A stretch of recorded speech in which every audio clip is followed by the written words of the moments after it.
এই গোসলে ফরজ কটা? তিনটে। কি কি? লুঙ্গি, গামছা, সাবান। এই কথা বলে না।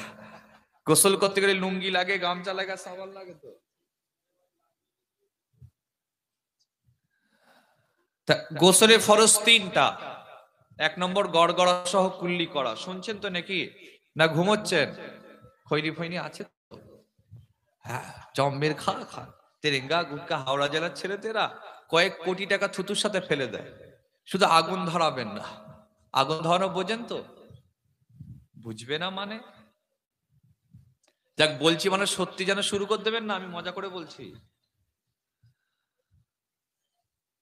গোসলে ফরজ তিনটা। এক নম্বর গড়গড়া সহ কুল্লি করা। দুই নম্বর নাকের নরম অংশে পানি পৌঁছানো। তিন নম্বর মাথার তালু থেকে পায়ের নখের গোড়া পর্যন্ত সমস্ত শরীর উত্তম রূপে ধোয়া। বাই চান্স কোনো কারণে কারো যদি একটা পশম ফাঁকা থেকে যায়, ও পাক হলো না, নাপাক। আর নাপাক অবস্থায় যদি কেউ আল্লাহকে সেজদা দেয়, ঈমান চলে যাবে তার। উজুর ফরজ চারটা। এই উজু করতে গেলে এরকম মাসাহ করতে হয় না? হয় না? এই উজু করছেন, আপনি মাসাহ করেননি, বাই চান্স এখানে আপনার পানি পৌঁছালো না, আপনি নাপাক, উজু হলো না। বিনা উজুতে যদি কেউ আল্লাহকে সেজদা দেয়, ঈমান চলে যাওয়ার সম্ভাবনা আছে। এগুলো শেখার জানার দরকার আছে না নাই? কোরআন শরীফ জানেন তো শিখবে কি এরা? কোরআন শিখবেন। আজ আমি গুনাহগার সৈয়দ হাম্মাদ হোসাইন বলে যাচ্ছি, আমার বক্তব্য নিন আর নাই নিন এই কথা নিয়ে যান। কোরআন শিখবেন, কোরআন জানবেন, কোরআন পড়বেন। যেই বাড়িতে যত বেশি কোরআন তেলাওয়াত হয়, সেই বাড়িতে আসমান থেকে তত বেশি আল্লাহ রহমত নাজিল হয়। আল্লাহ রহমত আসলে শান্তি আছে না নাই? কল্যাণ আছে না নাই? বরকত আছে না নাই? 10 টাকার শান্তি কেউ শান্তি হবে না আল্লাহ শান্তি না দিলে। পুরোপুরাই যায় বলে হুজুর তাবিজ দেন। কিসের হুজুর? তো কোটলিয়ে বসে আছে। এমন বললে আমার তো খদ্দের কেটে যাবে রে বাবা। হ্যাঁ বসে আছে। আমি তাবিজের বিরুদ্ধে নয়, তবে যারা কোরআন এবং হাদিসের আয়াতের, কোরআনে আয়াতের বাইরে দেয়, ওর বিপক্ষে। হুজুর বসে আছেন, দিয়ে দিচ্ছেন। কিসের? ঘরে ইনকাম করছি, টাকা খুঁজে পাচ্ছি না, ছেলে মেয়ে কথা শোনে না, এই হয়েছে। আরে নামাজ পড়ো, কোরআন শরীফ পড়ো, আল্লাহ অটোমেটিক বাড়িতে রহমত বরকত ঢেলে দেবেন। এই টোটাল 30 পারা কোরআন শরীফ যদি খোলেন, দেখবেন আমার আল্লাহ সমস্ত নবীদের নাম ধরে ডেকেছেন।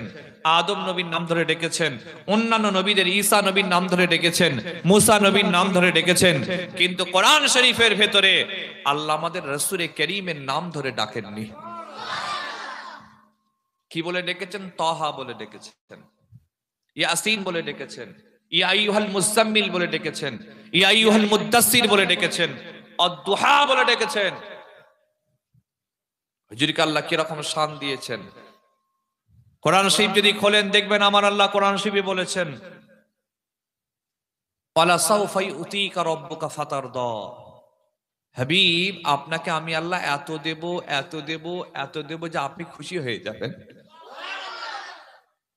কোরআন শরীফ খোলেন, আমার আল্লাহ রাসূল সম্পর্কে বলেছেন, ইন্নাকা লাআলা খুলুকিন আযীম। আপনাদের কষ্ট হচ্ছে নাকি? ইন্নাকা লাআলা খুলুকিন আযীম। হাবিব, আমি আল্লাহ আপনাকে সমহান চরিত্র, উন্নত চরিত্র, আফজাল চরিত্র, বেহেতার চরিত্র, সব থেকে শ্রেষ্ঠতম চরিত্র দিয়ে আমি রাসূল কারীমকে বানিয়েছি। সুবহানাল্লাহ। সেই রাসূল কারীমকে আপনি আমি মহব্বত করি না? করি না? হাত তোলার দরকার, শুধু আওয়াজ দেন। আপনারা কি নবীকে ভালোবাসেন? সবাই ভালোবাসেন? হাত তুলতে হবে। সবাই ভালোবাসেন? আচ্ছা, এই প্রশ্নটা যদি একটা মাতালকে করা হয়, এই তুমি রসুলকে ভালোবাসো, সে কি বলবে? ভালোবাসি বলবে না বাসি না বলবে? কি বলবে? একটা সুদখোর, ঘুষখোর, তাড়িখোর, গেঁজাখোর, বিড়িখোর, লটারির টিকিট কাটার লোক, ওই দলের লোক নেই তো? চাচা চাচা এখন বললাম, এখন মুরব্বি বলতে হবে। মুরব্বি, এমন বাংলাদেশের হুজুর ভাইরাল করে দিয়ে যে মুরব্বি বললেই লজ্জা লেগে যাচ্ছে। হ্যাঁ, বলতে গেলেই লজ্জা পেয়ে যাচ্ছি। আল্লাহ একবার। তো এই যে লটারি, সুদ, ঘুষ, জেনা, ব্যভিচার, লটারির টিকিট ইত্যাদি ইত্যাদি যারা কাটে, তাদেরকে যদি বলা হয়, এই তুই রাসূলকে ভালোবাসো, সে কি বলবে? ভালোবাসি বলবে না বাসি না বলবে? সবাই মিলে বলেন। আর আমাদের দাদা পীর সাহেব কেবলাকে জিজ্ঞেস করলাম, হুজুর আপনি কি নবীকে ভালোবাসেন? তিনি বললেন, হ্যাঁ ভালোবাসি। আমি বললাম ভালোবাসি। দুটো কথার ওজন এক না আলাদা? আর একটু জোরে বলতে হবে। আপনারা কথা বলেন, এক না আলাদা? কেন আলাদা? আমাদের ভালোবাসার দাবিটা মুখে ঠোঁটে প্র্যাকটিক্যালে নয়। আর তারা ভালোবেসেছেন শুধু মুখে ঠোঁটে নয়, প্র্যাকটিক্যালে রাসূল কারীমকে মহব্বত করেছিলেন। আমাদের শুধু মুখে, কাজেতে একটা কিচ্ছু নেই। বুঝছেন? কোরআন শরীফ যদি খোলেন, আল্লাহ আমার রাসূল সম্পর্কে বলেছে, হাবিব আপনি বলে দেন, ইন কুনতুম তুহিব্বুনাল্লাহ ফাত্তাবিউনি ইউহিব্বুকুমুল্লাহ। ওরা যদি আমি আল্লাহ আমার মহব্বত পেতে চাই, ভালোবাসা পেতে চাই, কি করতে হবে? আপনার তাবেদারি করুক, ইত্তেবা করুক, অনুসরণ করুক, অনুকরণ করুক। এই কাজ করলে আমাকে মহব্বত করতে হবে না, আমি আল্লাহই ওদের মহব্বত করে নেব। সেই রাসূল কারীমের জীবনে যদি পড়েন, দেখবেন হুজুর মানুষকে মহব্বত দিয়েছেন, ভালোবাসা দিয়েছেন, প্রেম দিয়েছেন, দয়া দিয়েছেন, মায়া দিয়েছেন। রাসূল কারীম এরকম মহব্বত দিয়েছেন, রাসূলকে মারতে এসেছেন, তথাপি হুজুরের হাতে হাত দিয়ে তওবা পড়ে কলমা পড়ে মুসলমান হয়েছিলেন। নাসাইতে একটা হাদিস আছে, অনেকদিন আগে পড়েছিলাম। আল্লাহ রাসূল মদিনা শরীফে ওয়াজ করছেন, পিছন দিকে একটা ছেলে হুজুরের ওয়াজ শুনতে এসেছে। এমন আমি ওয়াজ করছি, সবাই বসে আছেন, হুজুর ওয়াজ করছেন, সবাই বসে আছেন। আল্লাহ নবী ওয়াজ করছেন, পিছন দিকে একটা ছেলে, ইহুদিদের ছেলে, পিছন দিকে রাসূল কারীমের ওয়াজ শুনতে এসেছে। রোজ আসে চলে যায়, আসে চলে যায়, রাসূলের সাথে বেশি কথাও বলে না, প্রশ্নও করে না, পিছন দিকে বসে, রাসূলকে দেখে, আবার চলে যায়। এইভাবে বেশ অনেকদিন পার হয়ে গিয়েছে। আল্লাহ নবী তাকে বলেন, বাবা তোমার নামটা কি, বাড়ি কোথায়? ছেলেটি নিজের নাম বললেন, পরিচয় দিলেন। রাসূল বললেন, তুমি তো খুব সুন্দর দেখতে। হাদিস পাক আছে ছেলেটি হাসনুন জামিল, হ্যান্ডসাম দেখতে ছিল, এত সুন্দর দেখতে যে স্বয়ং আল্লাহ নবী নিজেই তার রূপের তারিফ করছেন। কি সুন্দর দেখতে, আল্লাহ কি সুন্দর বানিয়েছে তোমাকে। এত সুন্দর চেহারা নিয়ে জাহান্নামায় চলে যাবে, আমার খুব কষ্ট হয়, মায়া হয়। হাদিসের ভাবার্থটা আমি বলছি, আমার খুব মায়া হয়, কষ্ট হয়। আমি নবী চাই, বিশাল বড় অফার। ছেলেটি রাসূল কারীম করলো, প্রত্যাখ্যান বলল, মুহাম্মদ সাল্লাল্লাহু আলাইহি ওয়াসাল্লাম, এই আব্দুল্লাহর বেটা, আমার বাপ দাদা ধর্ম ছাড়তে পারবো না, এ আমি করতে পারবো না। রাসূল কারীমের সামনে বসে যখন রাসূল কারীমের মুখের উপর কথা বলবে, নবী সাহাবারা কি ছেড়ে দেবে? সাহাবারা ছাড়বে না। সাহাবারা অসন্তুষ্ট হচ্ছেন। হুজুর বলছেন, দাঁড়াও, প্রশ্ন করো, ওর সাথে কথা বলতে দাও। সাহাবাদের শান্ত করে নবী প্রশ্ন করেন, বাবা ছেলে, এই সুদর্শন চেহারার অধিকারী ছেলে, তুমি যখন আমাকে নবী বলে মানবে না, ঈমান আনবে না, কলমা পড়বে না, ইসলাম গ্রহণ করবে না, তখন তুমি কেন প্রত্যেকদিন আমার দরবারে এসে বসো? কেন? তুমি আসো বলেই তো আমার মনে হয়েছে তুমি আমাকে নবী বলে মানতে চাও। শুনছেন তো নাকি? হুজুর কি সুন্দর কথা বলছেন। বলেন জলসা শেষ হয়ে যাবে, বলেন জলসা শেষ হয়ে যাবে, দোয়া হয়ে যাবে, তাবারক নিয়ে যখন বাড়ি যাবেন, সুবহানাল্লাহ বেরোবে? কথা বলেন, খিস্তি বেরোবে, খিস্তি। তাবারুকের প্যাকেট নিয়ে যদি একটা গোসও নেই, হাড় নেই, দু চারটি ইংরাজি দিয়ে বলে বেটারা 500 টাকার চাঁদা দিয়েছে, একটা হাড়ও দেয় না। কি গো, ঠিক বলছি না ভুল বলছি? সব মুখস্থ হয়ে গেছে আমার। দুদিন পরে আবার দাড়ি গোপ পাকা শুরু করবে। ঘুরে ঘুরে ঘুরে আল্লাহ এই বয়সে যতটুকু আমাকে ঘুরাচ্ছেন, আলহামদুলিল্লাহ আমি দেখে নিয়েছি। চন্দ্রপুরে আপনারা যে এতগুলো মানুষ বসে আছেন, আমি খুশি হয়েছি। আল্লাহু আকবার। ওই ছেলেটি রাসূলকে বলেছিলেন, ও মুহাম্মদ রাসূলুল্লাহ, আপনার ব্যবহার, আপনার আখলাক, আপনার ক্যারেক্টার, আপনার চরিত্র এত ভালো লাগে, সেই জন্য আপনার দরবারে বসে যাই। এই কথা বলে আল্লাহ নবীর দরবার থেকে চলে যান। একদিন, দুদিন, 3 দিন, 4 দিন, অনেক দিন পার হয়ে গিয়েছে। যুবকটি আল্লাহর নবীর দরবারে আসে না, নবীর সামনে বসে না, নবীর বক্তব্য শোনে না। আমার নবী একদিন বললেন, ও সাহাবারা, তোমাদেরকে সেই যুবকটার কথা মনে আছে যে প্রত্যেকদিন আমার দরবারে পিছন দিকে বসে, দেখতে সুন্দর, কি ব্যাপার, কেন সে আমার দরবারে আসে না, একটু খবরটা না নাও। সাহাবারা খোঁজ খবর নিয়ে তালাশ করে আমার নবীকে বলেছিলেন, ইয়া রাসূলুল্লাহ, ইয়া হাবিবাল্লাহ, খবরটা নিয়ে নিলাম সে খুব অসুস্থ, বিমার, সেই জন্য আপনার দরবারে আসে নাই।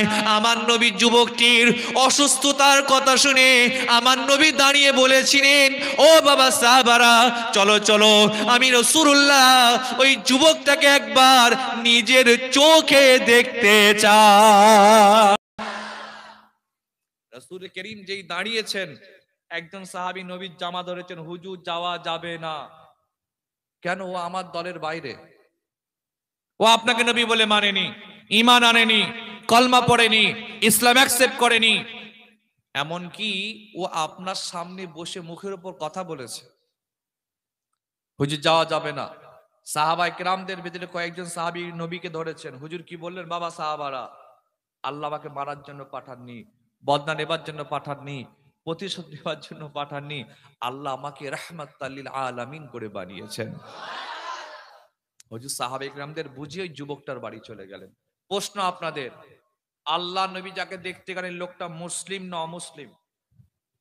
আপনারা কি আমার ওয়াজ খারাপ লাগছে নাকি? একটু কথা বলতেন, মুসলিম না অমুসলিম? আল্লাহ নবী একজন অমুসলিমের শরীর খারাপ দেখতে যাচ্ছেন, হুজুর তার বাড়িতে পৌঁছে গেলেন, গিয়ে দেখছেন ছেলেটি এরকম অসুস্থ পৌঁছে গিয়েছে, রোগের কারণে তার চেহারা রং খারাপ হয়ে গেছে, ময়লা হয়ে গিয়েছে, দেখতে খারাপ হয়ে গিয়েছে। রাসূল করিমের মনটা খারাপ হয়ে গিয়েছে, চোখটা ছলছল করছে। হুজুর তার মাথায় ধারে বসে মহব্বতের হাতটা বুলিয়ে দোয়া চেয়ে বলেছিলেন, লা বাসা তুহুর ইনশাআল্লাহ, হে যুবক তুমি চিন্তা করবে না, আমি নবী দোয়া করছি, ইনশাআল্লাহ তুমি ভালো হয়ে যাবে। তার রাসূল একজন অমুসলিমকে দেখতে যাচ্ছেন, সেই নবীর উম্মত আমরা নিজের বাপের শরীর খারাপ খবর নেই। কি গো, এরকম সব ছেলেপুলে আছে না নয়? এত রাতে এত কড়া কড়া কথা বলতে অসুবিধে নেই তো? নিজের মায়ের শরীর খারাপ খবর নেই, পাত্তা নেই, কিন্তু শাশুড়ির শরীর খারাপ, আম্মাজান বলে মুষ্টির প্যাকেট দিয়ে দৌড়চ্ছে যে আম্মাজান কেমন আছেন। আর আমার আব্বা কি বলে জানেন? 2 জান মার খাবে। আপনি আপনার শাশুড়ির শরীর খারাপ দেখতে যান, কোনো আপত্তি নেই আমার, শাশুড়ি আগে না নিজের মা আগে? সবাই মিলে বলেন, শাশুড়ি আগে না মা আগে? আপনার মায়ের কদমে যান। আজ আমি হাম্মাদ বলে যাচ্ছি আপনাদের, আমার দোয়া কবুল হবে কোনো গ্যারান্টি নেই, পীরের দোয়া কবুল হবে কোনো গ্যারান্টি নেই, ইমামের দোয়া কবুল হবে কোনো গ্যারান্টি নেই, আমির সাহেবের দোয়া কবুল হবে কোনো গ্যারান্টি নেই, মুবাল্লিগ সাহেবের দোয়া কবুল হবে কোনো গ্যারান্টি নেই, কিন্তু আপনার মা আর বাপের যে দোয়া কবুল হবে এর গ্যারান্টি 1000 বছর আগে আমার রাসূল তার সোনার জবানে দিয়ে গেছেন। পৃথিবী উল্টে যাবে এটা সত্য, কিন্তু রাসূলুল্লাহর কথা মিথ্যা হতে পারে নাকি? সেই মাকে বলছে বুড়ি, খ্যাচ খ্যাচ করে ঘর থেকে বার করে দেবো। কি এরকম ছেলেপুলে আছে না নয়? মাকে ভাত দেয় না, মাকে লাথি মারে, মাকে ঝাঁটা মারে, কত কি করে বাপ্পার সাথে। বাপকে বলছে বুড়ো, বাপ মার শরীর খারাপ, ঝাঁপিয়ে পড়ে। রাসূল করিম বলেছেন, যারা অসুস্থ পিতামাতা পেল, অসুস্থ পা পেল, অথচ তাদের সেবা করে শুশ্রূষা করে আল্লাহর জান্নাত কিনতে পারল না, ওদের উপর লানত হোক। বাপ মা জান্নাত। যদি কারোর বাপ বাড়িতে অসুস্থ বাপ মা থাকে, নিয়ামত, সেবা করেন, শুশ্রূষা করেন, ট্রিটমেন্ট করেন, খেদমত করেন, যদি বাপ মা খুশি হয়ে যায় ইনশাআল্লাহ জান্নাত আল্লাহ নসিব করে দেবেন। বাপ মার শরীর খারাপ দেখতে যান, সেবা করেন। পাড়ার লোকের শরীর খারাপ, গ্রামের লোকের শরীর খারাপ বলে দেখতে যাবার দরকার আছে না নয়? খবর নেবার দরকার আছে না নয়? কিন্তু আমাদের এমন অবস্থায় যদি কারো শরীর খারাপ হয় বলি খোদার মার পড়েছে, বলে না বলে না, এতবার বেড়েছিল, খোদা এমন ঝেড়েছে ঘরে ঢুকিয়ে দিয়েছে। অথচ হাদিস কি বলে জানেন? অসুস্থ হচ্ছে রাহমাত। আল্লাহ যদি কারো দুনিয়ার গোনা দুনিয়াতে মাফ করতে চায়, আল্লাহ তাকে রোগ দেয়, বিমার দেয়, অসুখ দেয়, রোগের মাধ্যমে আল্লাহ বান্দার জীবনে অনেক গুনাহগুলোকে মাফ করে দেয়। না আমরা বলি খোদার মার, ওহ কি অবস্থা। ভাই আমার, এলাকার মানুষ, পাড়ার মানুষ, গ্রামের মানুষ শরীর খারাপ দেখতে যাবেন, খবর নেবেন, তাদের সুখের সময় যাবার দরকার নেই, কিন্তু তাদের বিপদে আপদে যাবার দরকার আছে না? নয়। আল্লাহর নবী যদি এখানে অমুসলিমকে দেখতে যান, আমাদের কি করার দরকার চিন্তা করেন। হুজুর তার বাড়িতে চলে গেলেন, তার সামনে বসেছেন, তার মাথায় মহাব্বতের হাত বুলিয়েছেন আর দোয়া চেয়ে বলছেন, বাবা তুমি চিন্তা করো না, আল্লাহ ভালো করে দেবে। রাসূল কারীমের ছোঁয়া পেয়ে ওই যুবকটির দুটো চোখ দিয়ে মুহাব্বতের পানিটা গড়িয়ে যায়। আমার নবী বলতে লাগলেন, এ বাবা ছেলে, তুমি প্রত্যেকদিন আমার দরবারে আসতে, আমার সামনে বসতে, আমার বক্তব্য শুনতে, কিন্তু না না না, কয়েকদিন তুমি আমার দরবারে আসো নাই। আমি খবর নিতে লাগলাম, কেন তুমি আসো না, কি ব্যাপার, কি জন্য তুমি আসো না। খবরটা যখন পেয়ে গেলাম তুমি খুব অসুস্থ, বিমার, আমি নবী আর দেরি করলাম না, তোমার দিদারে চলে এলাম। আমার নবী এমন করে বলতে লাগলেন, আর যুবকটির গায়ে মহব্বতের হাত, ভালোবাসার হাত, প্রেমের হাত, দয়ার হাত আমার নবী বুলিয়ে দিচ্ছে। ওই যুবকটি আমার নবীর ছোঁয়া পেয়ে, দোয়া পেয়ে, মহব্বত পেয়ে চোখ দিয়ে পানি গড়িয়ে যায়। এমন সময় নিজের বাপের দিকে তাকিয়ে তাকিয়ে বলে, ও আব্বা জান, আমার দিল চাই, মন চাই, এই মুহাম্মদকে আল্লাহর নবী বলে মানতে চায়। মহব্বতের সাথে হবে না? তাকবীরের ধ্বনি হবে না? নারায়ে তাকবীর। আব্বা, আমার দিলটা চাইছে এই মুহাম্মদকে আল্লাহ রাসূল বলে মেনে নিতে। আপনি কি একটু আমাকে অনুমতি দেবেন? বাপ চুপ করে আছেন, বাপ চুপ করে আছেন। রাসূল কারীম তার জন্য দোয়ার হাত বুলাচ্ছেন গায়ে মাথায়। বাবা চিন্তা করবে না, পেরেশান হবে না, তুমি অসুস্থ ছিলে, তুমি আমার সামনে আসতে, কয়েকদিন আসনি, আমার তোমার জন্য মনটা, আচ্ছা এরকম বললে মানুষের মনটা নরম হবে না? হবে না? ইসলাম তামাম পৃথিবীতে ছড়িয়েছে তলোয়ারি দিয়ে। সবাই মিলে বলে, তলোয়ারি দিয়ে, খুন খারাপি করে, মার্ডার করে, যুদ্ধ জেহাদ করে, মোহাব্বত দিয়ে, ভালোবাসা দিয়ে, প্রেম দিয়ে, উদারতা দিয়ে, দয়া দিয়ে, মায়া দিয়ে ইসলাম তামাম পৃথিবীতে জেন্দা হয়ে গিয়েছে। সেই মহাব্বত আমাদের ভেতরে নেই। কি গো, আমার চন্দ্রপুরের নাম তো মার্কেটে খুব ভালোই আছে, কি বলেন আপনারা? এমনি চন্দ্রপুর খুব ভালো গ্রাম, যথেষ্ট ভালো গ্রাম। আমি তো এসেছি, জানি না কেন মার্কেটে এরকম কিছু কিছু লোক ভয় খেয়ে যাবে না, ভাঙর শুনে যেমন লোক ভয় খায়, এরকম মাঝে মাঝে ভয়। বাবাজি মহব্বত করেন, মিলেমিশে থাকেন, শুধু হিংসা শেষ হয়ে গেল আমাদের। একটা লোকের দুতলা হচ্ছে, তার যত বাড়ছে আমার তত ফাটছে। ঠিক বলছি না ভুল বলছি? আমি রাগের মাথায় বলছি, আল্লাহ তুমি কি কানা ওকেই দেখতে পেলে? না, আমার বলার দরকার ছিল, আল্লাহ আপনি ওকে যেমন দিচ্ছেন দিন, আমাকেও দিন। আল্লাহর ভান্ডারে কি কম আছে? কম আছে। কিন্তু আমি তো হিংসুক, ছোট মন, আমি বলছি আল্লাহ তুমি ওকেই পেলে। কি অবস্থা আমাদের সমাজে আজ। আমাদের সমাজে লক্ষ্য করে দেখে নিন, মসজিদ বেড়েছে, মাদ্রাসা বেড়েছে, জলসা বেড়েছে, ঈদগাহ বেড়েছে, খানকা বেড়েছে, পীর সাহেব বেড়েছে, পীরজাদা বেড়েছে, ভাইজান বেড়েছে, হুজুর বেড়েছে, মলি সাহেব বেড়েছে, বক্তা বেড়েছে, সব বেড়ে গিয়েছে। আপনারা বলেন ঘুরিয়ে, আমাদের সমাজে হারামখোর বেড়েছে না কমেছে? একটু হক কথা যদি বলেন, বেড়েছে না কমেছে? সুদখোর বেড়েছে না কমেছে? ঘুষখোর বেড়েছে না কমেছে? তাড়িখোর, গাঁজাখোর বেড়েছে না কমেছে? আর লটারির টিকিট কাটার লোক, ওটা তো হালাল নাকি? লটারির টিকিট কাটা হালাল না হারাম? যদি কেউ বিসমিল্লাহ বলে কাটে হবে না? আল্লাহ নামে কেটে দিক, লাগলে যদি 1 কোটি পেয়ে যায়, হ্যাঁ গোটা গ্রামের লোককে আমি দাওয়াত করে খাওয়াবো। হবে না? হবে না? আমি এই কথাটা অনেক জায়গায় বলেছি, আজকে আপনাদের ছোট্ট করে বলি। আমি অনেকদিন আগে একটা ভিডিও দেখেছিলাম, যুবক যারা সোশ্যাল মিডিয়া ইউজ করেন আপনারা হয়তো দেখতে পাবেন। একটা মুরব্বী চাচা, আনুমানিক তার 80-90 বছর বয়স হবে, 70-75 এরকম। সামনে সব দাঁত ইন্নালিল্লাহ হয়ে গেছে, 2-3টে জেন্দা আছে। ভিডিওতে দেখছি ও চাচা বলছে, আল্লাহ তুমি তো রহমতের সাগর, দয়ার সাগর, তোমার অফুরন্ত রহমত নিয়ামত, তোমার রহমতের শেষ নেই, করুণার শেষ নেই। আল্লাহ আমি জানি টিকিট কাটা হারাম, তারপরে কেটেছে, আল্লাহ 30 টাকার একবার তুমি লাগিয়ে দাও। শুনছেন তো? আল্লাহ বলছে আল্লাহ একবার তুমি লাগিয়ে দাও। এরপরে বলছে আল্লাহ যদি একবার লেগে যায় তুমি বুঝতে পারছো নি। কাকে বলছে বুঝতে পারছো নি?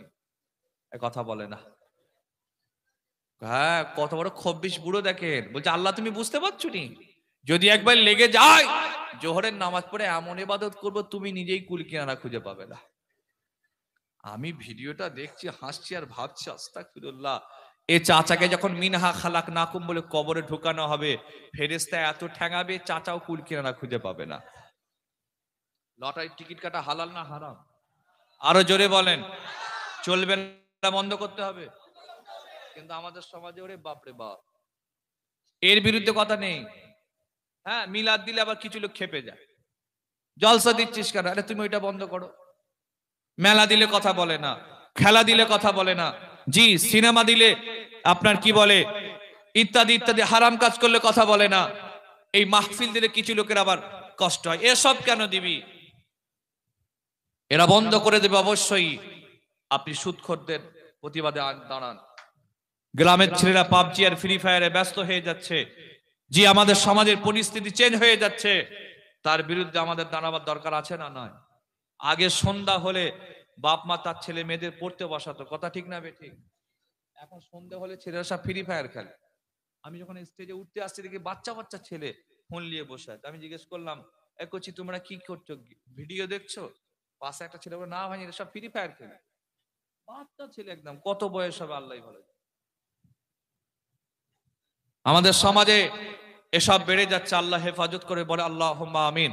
আপনারা বলেন, আবার বলেন। একটা ছোট্ট উদাহরণ দিয়ে জিজ্ঞেস করেন, আচ্ছা বলেন লটারির টিকিট কাটা এটা হারাম, জানা আছে, সকলেই জানি। আপনাদের গ্রামের একটা লোক লটারির টিকিট কেটে 10 লাখ টাকা পেয়েছে। কত লাখ টাকা? 10 লাখ টাকা।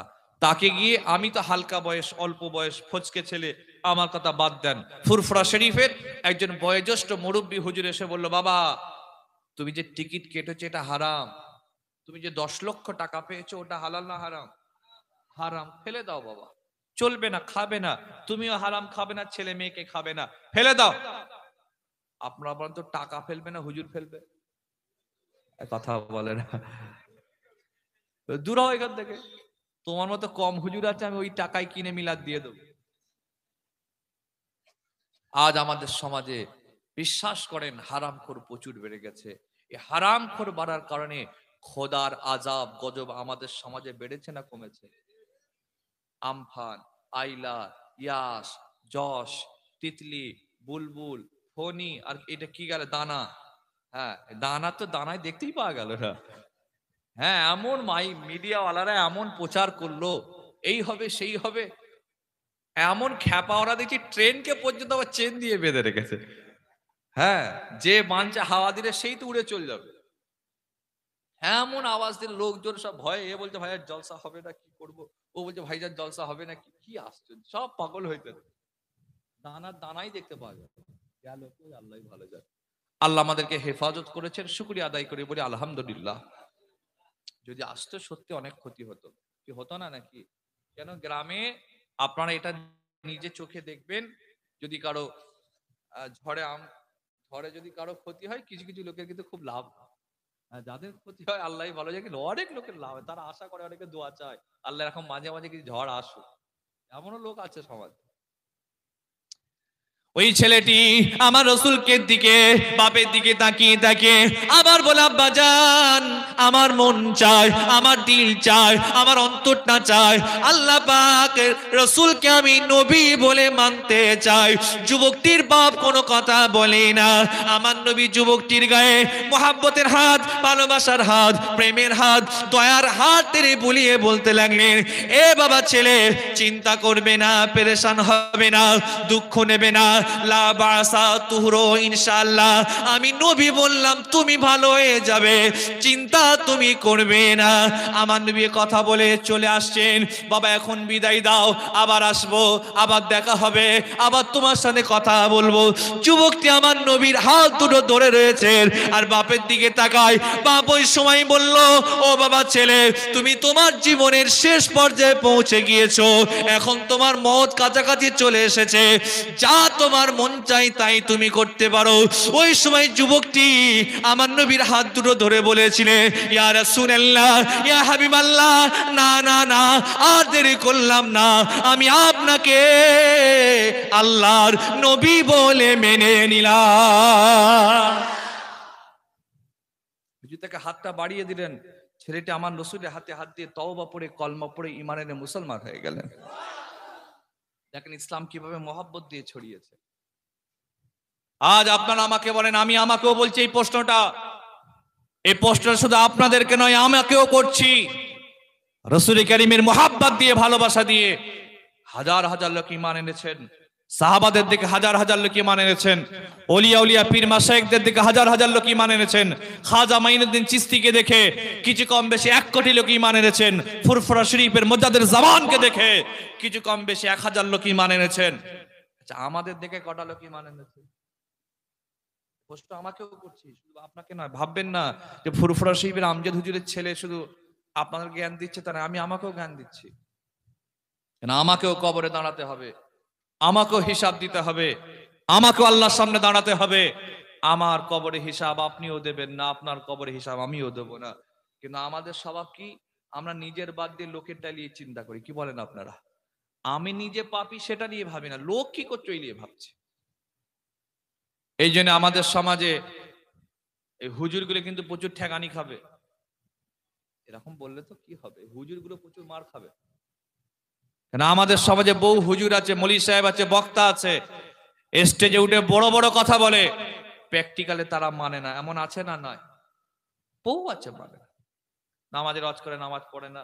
হ্যাঁ, মিথ্যা কথা বলে হালাল না হারাম বলেন না আপনারা? আমার ওয়াজ খারাপ লাগছে নাকি? আমি একটু কড়া কড়া ওয়াজ করি। আমার আব্বাজানকে আপনারা চেনেন সকলে, যিনি হচ্ছেন ফুরফুরা শরীফের মাদ্রাসার মুহাদ্দিস ছিলেন, আল্লামা পীর সৈয়দ আমজাদ হোসেন আল বুখারী। হুজুর কেবলার মতো আমি একটু বাস্তব ভিত্তিক কথা বলে ওয়াজ করতে ভালোবাসি। তা আপনাদের বলছে অসুবিধা হচ্ছে না তো? মিথ্যা কথা বলে হালাল না হারাম? হারাম। আমাদের সমাজে মিথ্যা কথা বলার লোক বেড়েছে না কমেছে? প্রচুর বেড়েছে। এটা মিথ্যা কথা যে হারাম এটা আমরা মনে করি না, মনে করি না। অনেককে আমি বলতে শুনেছি, ভাইজান একটু ব্যবসায়ী 2-4টে মিথ্যা কথা না বললে হয় না। সাহাবারা কি ব্যবসা করেননি? কেন মিথ্যা কথা বলবে তুমি? আমার মতো বহু হুজুর আছে মিথ্যা কথা বলে, বলে না? বলে না? আপনারা নিজেরা মিলিয়ে দেবেন, বহু হুজুর মিথ্যা কথা। এই জন্য কোরআনে আল্লাহ বলেছেন, লিমা তাকুলুনা মা লা তাফআলুন, যেগুলো তোমরা করো না কেন বলে বলে বেড়াও। আমার মতো অনেক মৌলভী সাহেব আছে, হুজুর আছে, বক্তা আছে, হ্যাঁ, এমন এমন ওয়াজ করে প্র্যাকটিক্যালে মানে না। এই জন্য হুজুরগুলো প্রচুর ঠ্যাঙানি খাবে। শুধু হুজুর ঠ্যাঙানি খাবে, যারা চায়ের দোকানে ফতোয়া দেয় তারা কি বাদ যাবে নাকি? তারাও খবর খারাপ আছে, আল্লাহ হেফাজত করুন। ভাইরা আমার, একটা হাদিস মনে পড়ে যাচ্ছে। আমার রাসূল কারীম মানুষকে কেমন মুহাব্বত দিয়েছেন, ভালোবাসা দিয়েছেন, প্রেম দিয়েছেন, যে মুহাব্বতের কথা বলে শেষ করা তো যাবে না। আমার নবী একদিন একটা যুদ্ধের ময়দানে, জানাজার ময়দানে দাঁড়িয়ে রয়েছেন। এমন সময় একটা ইহুদি ছুটে দৌড়ে গিয়ে বলেছিলেন, আমার নবীর গলায় গামছা দিয়ে বলেছিলেন, ও মুহাম্মদ, টাকা নিয়েছো, দেবার কথা তোমার খেয়াল নাই। আপনারা বলেন, আমার নবীর গলায় গামছা দিয়ে টান দেবে, আমার নবীর সাহাবারা কি তাকে ছেড়ে দেবে? একটু সারা শব্দ দেন। আল্লাহ নবী জানাজায় আছেন, মানে সব সাহাবারা আছে না নয়? সব সাহাবারা দাঁড়িয়ে। একটা ইহুদি এসে, জায়েদ বিন দাসানা তার নাম, বুখারীতে হাদিসটা আছে, আমার রাসূলের গলায় গামছা দিয়ে, এ মুহাম্মদ সাল্লাল্লাহু আলাইহি ওয়াসাল্লাম, টাকা নিয়েছে, দেবার কথা খেয়াল নেই? আমার রাসূল কারীমের গলায় গামছা দিয়ে টান দেবে, সাহাবারা ছেড়ে দেবে? ওখানে আবু বকর সিদ্দিক দাঁড়িয়ে, ওমর দাঁড়িয়ে। ওমর নরম লোক না গরম লোক? ওরে বাপ রে বাপ, এমন গরম। আমরা আল্লাহকে বলি, আল্লাহ ইবলিস শয়তান থেকে বাঁচান। ইবলিস শয়তান বলে আল্লাহ ওমর ফারুক থেকে বাঁচান। সুবহানাল্লাহ বলেন। আমরা কি বলি আল্লাহকে? আল্লাহ ইবলিস শয়তান থেকে বাঁচান। আউযুবিল্লাহ বলি না আমরা? আউযুবিল্লাহি মিনাশ শাইতানির রাজিম। আমরা বলি আল্লাহ শয়তান থেকে আমাকে বাঁচান। ওই ইবলিস শয়তান বলে আল্লাহ আপনি ওমর ফারুক থেকে বাঁচান। হাদিস শরীফে আছে, ওমর ফারুকের এরকম নিয়ামত আল্লাহ দিয়েছিলেন, উনি যেই রাস্তা দিয়ে হেঁটে হেঁটে যেতেন, শয়তান পর্যন্ত ওই রাস্তা ছেড়ে অন্য দিক দিয়ে পালিয়ে যেত। এরকম পাওয়ার ছিল তার, এরকম ওমর ফারুকের পাওয়ার ছিল। ভাই আমার, রাসূল বলেছিলেন, আয়েশা, আসমানে যে কোটি কোটি কোটি কোটি তারকা দেখছো, অসংখ্য গণিত, এই তারকা পরিমাণ সওয়াব আল্লাহ যদি কারো নামায় আমালে দেন, সেটা আমার ওমরকে দিয়েছেন। ওমরের হাদিস পাকে মানাকিবে ওমর যদি আপনি দেখেন, ওমর ফারুক সম্পর্কে যদি দেখেন, বহু হাদিস পাবেন আপনারা যে ওমর ফারুকের শান কি। সেই ওমর ফারুক সেখানে দাঁড়িয়ে, উনি আগে মানুষ সকলে জানেন উনি কি করেছেন। যেই রাসূল কারীম কথাটা হুজুরের গলায় গামছা দিয়ে টান দিয়েছে, ওমর ফারুক রেগে গিয়েছেন, ক্ষেপে গিয়েছেন, অসন্তুষ্ট হয়েছেন, কোমর থেকে তলোয়ারটা বার করেছেন, ঝেড়ে দেবো।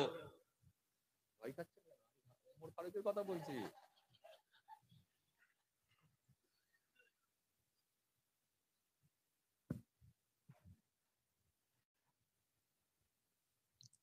ওমর ফারুক তলোয়ার বার করেছেন।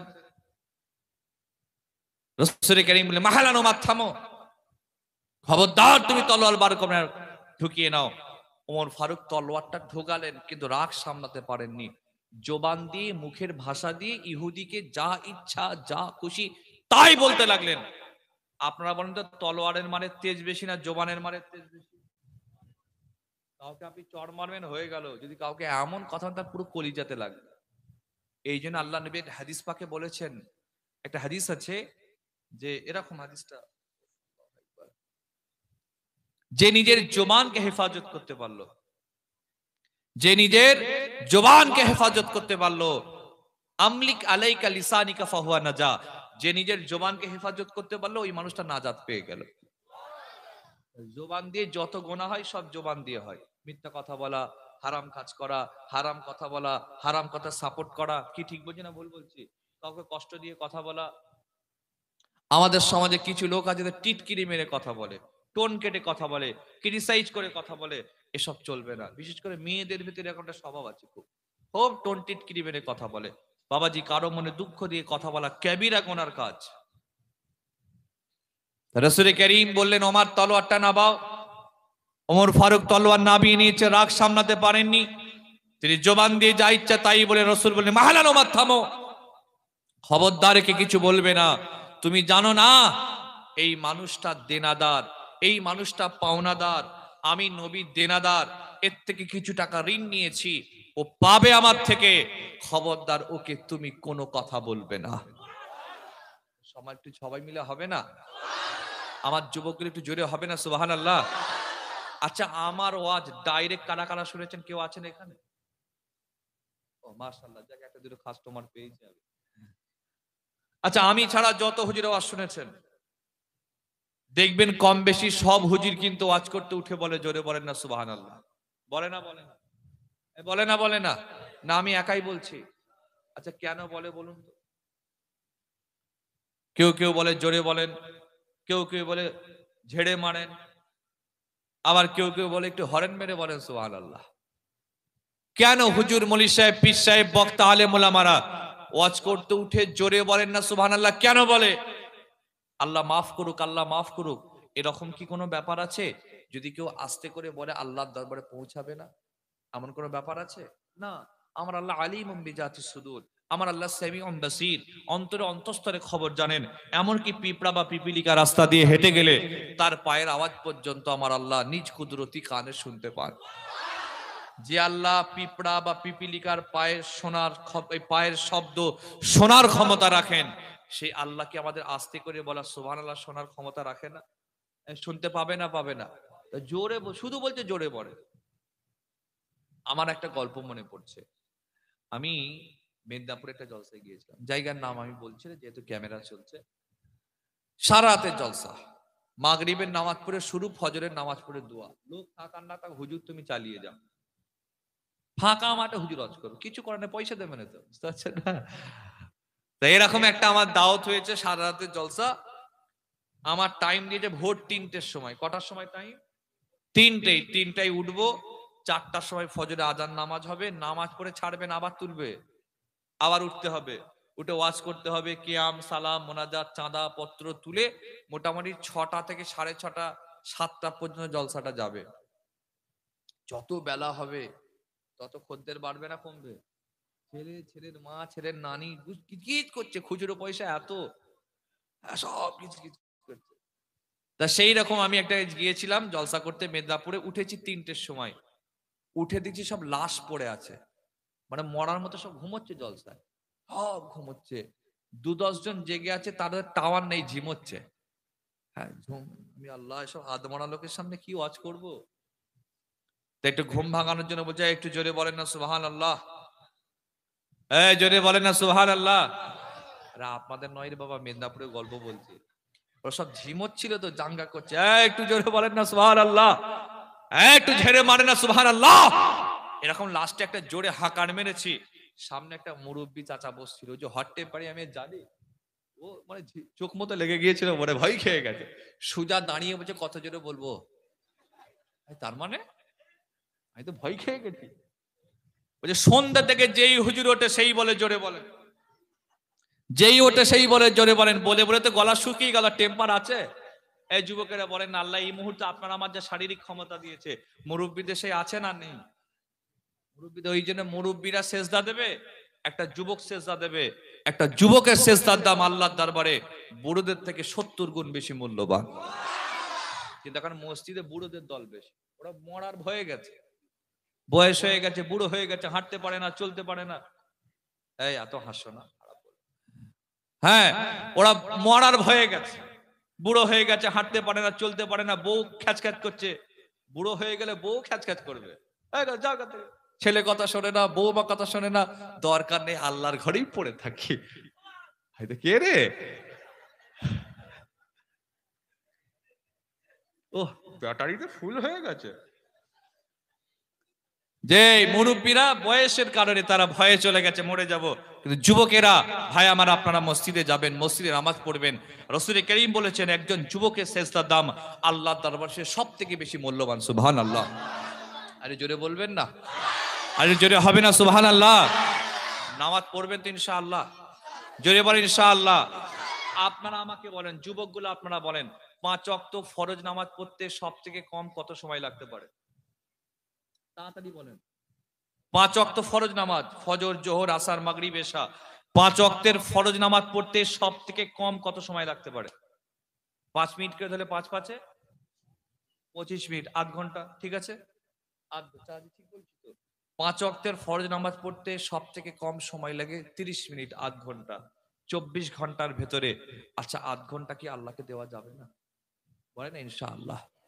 23.5 ঘন্টা আপনার, আপনি চাষ করেন, কারবার করেন, ব্যবসা করেন, হালাল ভাবে এনজয়, যা খুশি তাই করেন, কোনো সমস্যা নেই, স্রেফ আধ ঘন্টা আল্লাহকে বলেন ইনশাআল্লাহ। পাবজি খেলছেন ঘন্টার পর ঘন্টা, কিছু মনে হচ্ছে না, হ্যাঁ ফ্রি ফায়ার খেলছেন, বা গার্লফ্রেন্ডের সাথে চ্যাটিং করছেন, হোয়াটসঅ্যাপে, ফেসবুকে, ইনস্টাতে ভিডিও দেখছেন, ও খুব মজা, আল্লাহু আকবার। তা মুরব্বী চাচা, যেটা মানে আমার মনে পড়ে গেল, চাচা তো, ও চাচা আবার হাতে লাঠি নিয়েছে, আমি আল্লাহ ঝেড়ে দেবে না তো, ওয়াজ করতে সে মাথা ফাটিয়ে ঘর যাবে, আব্বা বলবে কি হাল রে তোর, তুই তো জেহাদ করে এসেছিস। তা আমি এরকম মনে মনে ভাবছি, প্রশ্ন করলাম চাচাজি, আচ্ছা আপনি একটু শান্ত হন আর বলেন, কেন জোরে বলে সুবহানাল্লাহ বলেন? যারা দেখবেন একটু হট কটাই রেগে যায়, কিছুক্ষণ পরেই ঠান্ডা হয়ে যায়, ঠান্ডা হয়ে গেছে। তা বাবা আমি অত শত বুঝি না, সন্ধ্যা থেকে যেই হুজুর ওঠে সেই বলছে জোরে বলেন, তার হয় আমার। সেই দিন মাথায় আমার এই প্রশ্নটা এসেছে, মাঝখানে অনেক জলসাই করেছি, আজকে আপনাদের কাছে আমার মনে পড়ে গেল, এই চন্দ্রপুর মল্লিকপাড়া গ্রামের ভাইদের, আব্বাদের, যুবকদের, তরুণদের কাছে প্রশ্ন ছুড়ে গেলাম, ভাবেন আপনারা কেন হুজুর, মলি সাহেব, পীর সাহেব, বক্তা, আলেম ওলামারা ওয়াজ করতে উঠে যদি বলেন না সুবহানাল্লাহ, ভাবেন একটা প্রশ্ন আছে না? নাই। কেন ভাই? সুবহানাল্লাহ বলে লাভ আছে না লস আছে? 1 নম্বর লাভ 10টা করে নেকি হয়, 2 নম্বর লাভ 10টা করে জীবনের সাগীরা গুনাহ আল্লাহ মাফ করে দেয়। এই যারা আপনারা প্যান্ডেলে বসে আছেন, যারা হাঁড়ি পাহারা দিচ্ছে, ওদের কথা বলতে পারছি না, এইখানে যত কমিটি ছেলে আছে তারা অর্ধেক সব হাঁড়ি পাহারা দিচ্ছে, রাতের বেলা হাঁড়ি না চুরি হয়ে যায় ওই চিন্তায় আছে, নাকি তাবারুক চুরি হয়ে যাবার ভয় আছে। যারা এখানে বসে আছেন তাদের কথা, যারা প্যান্ডেলে বাইরে যারা আছেন, মাইকে শুনছেন, রাস্তায় বসে আছেন, মাচায় বসে আছেন, ক্লাব ঘরে বসে আছেন, শুধু ভাবছে যে শেষ হুজুর কখন উঠবে, ইয়ানবী করবে, ঠেলে উঠবো। হ্যাঁ আপনাদের কথা বাদ দিলাম, ওদেরকে শয়তান ধরে রেখেতে যাসনি, চা খা, পাঁপড় খা, মুড়ি খাই, ফ্রি ফায়ার খেল, এই কর সেই কর। ফুরফুরা শরীফের আমজাদ হুজুরের ছেলে হাম্মাদ ভাই উঠেছে, এখন উঠলে ঢুকলে ছাড়বে না, ঢুকলে বেরোতে দেবে না, কিন্তু আল্লাহ সকল আপনারা শয়তানের গলে চড় মেরে এখানে বসে গেছেন। এখানে বসার কারণে আল্লাহ নেকি যেমন দিচ্ছেন, সওয়াব যেমন দিচ্ছেন, পাশাপাশি আল্লাহ জীবনের অনেক গুনাহগুলোকে মাফও করে দিচ্ছেন। আর আল্লাহ যদি কবুল করে নেয়, আমি দোয়া করে আল্লাহ কবুল করুক, দুনিয়াও কামিয়াব, আখিরাত আল্লাহ সবাইয়ের কামিয়াব করে দেবেন। রাসূল করিম ওমর ফারুককে শান্ত করলেন, বলেন ওমর তুমি এক কাজ করো, এই ইহুদিকে নিয়ে যাও। শুনছেন তো নাকি? ইহুদি রাসূলুল্লাহর গলায় গামছা দিয়েছে, নবী চুপ, কিচ্ছু বললো না। ওমর, ইহুদিকে নিয়ে যাও। নিয়ে গিয়ে আমি রসুল করিম আমার ঋণটা তুমি মিটিয়ে দাও। সুবহানাল্লাহ। যাও, ঋণটা মিটিয়ে দেবার পরেতে তুমি যে ওর মনে দুঃখ দিয়েছো, তুমি যে ওর মনে কষ্ট দিয়েছো, তুমি যে খারাপ ব্যবহার করেছো, তুমি যে চড়া ভাষায় কথা বলেছো, এটা আমার পছন্দ হয়নি। আমি শাস্তি দিলাম তোমাকে। কি শাস্তি? তুমি ওকে দুয়াসাক, আরবিতে একটা মাপ, আমি উদাহরণস্বরূপ বলছি, 2 কেজি একটু খেজুর দেবে। ওমর ফারুক রাসূল করিমের কথা শুনে যুবকটিকে নিয়ে গেলেন, নিজের বাড়িতে নিয়ে গেলেন। আল্লাহ নবীর সাথে টাকা পয়সা লেনদেনের যা চুক্তি ছিল সব পরিশোধ করলেন, কমপ্লিট হয়ে গেল। হবার পরে ওমর ফারুক দুয়াসা খেজুর বেশি দিতে যাচ্ছেন। ইহুদি বলল, না ওমর, নেব না। আল্লাহ রসুলের সাথে যা আমার চুক্তি ছিল সব মিটে গেছে, বেশি কেন দেবে? ওমর বলছেন, নিতে হবে, এটা আমার নবীর হুকুম। বেটা ইহুদি হতে পারে, কিন্তু এই দিক থেকে ইমানদার আছে। কি বলেন আপনারা? যতটুকু চুক্তি হয়েছে ততটা নেবো, বেশি দেবো না। কিন্তু আজকে আমরা একটা তাবারুক পেলে বলি তো চাচির জন্য একটা দেনা রে, এক কথা আছে না? না, চাচি বলে তো চাচার জন্য একটা দে না। শুধু ঝেড়ে লিবার ধান্দা, যেমন তো আমরা শুধু ঝেড়ে খাও শুধু। আল্লাহু আকবার। ওই সময় ওমর ফারুক বলেছিলেন, ভাই নিতে হবে, কেননা আপনি আমার রাসূলুল্লাহর গলায় গিয়ে গামছা ধরলেন। আমার এত রাগ হলো, তলোয়ার তুলে মারতে গেলাম, আমার নবী নিষেধটা করে দিলেন। কিন্তু না না, আমার রাগ সামলাতে পারলাম না। আমি আপনাকে ছোট বড় যা খুশি, যেটা মন চাই সেটাই বলতে লাগলাম। তলোয়ার দিয়ে মারতে পারি না, তো টকি হয়েছে, আমি আমার জবান দিয়ে মারতে লাগলাম। না না না, এটা আমার নবীর ভালো লাগে না, আমার নবীর মনের মতো হয় না, আমার নবীর পছন্দ হয় না। আমার নবী আমাকে বলে দিয়েছেন, আয় ওমর, ইহুদিকে নিয়ে গিয়ে আমার ঋণটা মিটানোর পর দুয়াসাক খেজুর তুমি দিয়ে দেবে, সেই জন্য তোমাকে আমি দিলাম। ওমরের কথা শুনে যুবকটার দুটো চোখ দিয়ে পানিটা গড়িয়ে যায়। ওমর ফারুককে বললেন, আয় ওমর, তোমাকে সত্যি কথা বলি, শোনো, মুহাম্মদ রাসূলুল্লাহর সাথে আমার টাকা পয়সা লেনদেনের চুক্তিতে যে ডেটটা লেখা ছিল, নির্ধারণ করা ছিল, সেটা আসতে এখনো 3 দিন বাকি আছে। তার আগে মুহাম্মাদের গলায় গামছা ধরলাম। না না না, মুহাম্মদ কিছু বললো না, অথচ তার পক্ষ নিয়ে তুমি প্রতিবাদ করলেও সেটাও তার পছন্দ হলো না। এমন নবী মিলবে না, এমন রাসূল মিলবে না। কত তার মনে দয়া, কত তার মনে মায়া, কত তার মনে মুহাব্বত। এ বাবা ওমর, আমি আর দেরি করলাম না, আমি মুহাম্মদকে আল্লাহর নবী বলে মেনে নিলাম। আল্লাহ, আমি এটা অনেকক্ষণ ধরে খুঁজছিলাম, হাওড়া জেলার ছেলে কবে এখন তো ডাউন হয়ে গেল। মাশাআল্লাহ, একটু জোরে তাকবীর দেন, নারায়ে তাকবীর। আরে জোরে হয় নারায়ে তাকবীর। আমার দাদা পীরের হক সিলসিলা, নারায়ে তাকবীর। আল্লাহু আকবার। যুবকটি কাঁদছেন, আহ কত তার মনে দয়া। আচ্ছা আপনারা বলেন, চন্দ্রপুরের ভাইরা, বর্তমান সমাজে দেনাদারদের গরম বেশি না পাওনাদারদের? তাড়াতাড়ি বলেন। হ্যাঁ, চাইতে গেলেই বলবো আমি কি পালাচ্ছি। চাচা মনে হচ্ছে ঝাড় খেয়ে আছে, বুঝলেন, ওই জন্য আওয়াজ জোরে দিয়েছে। হ্যাঁ, এখনকার যা জামানা, কাউকে টাকা দান করবেন কিন্তু ধার দেবেন না। কাউকে আপনি টাকা দান করেন, তুই 10 টাকা লে, কিন্তু ধার দেবেন না, দিলে আর পাবেন না,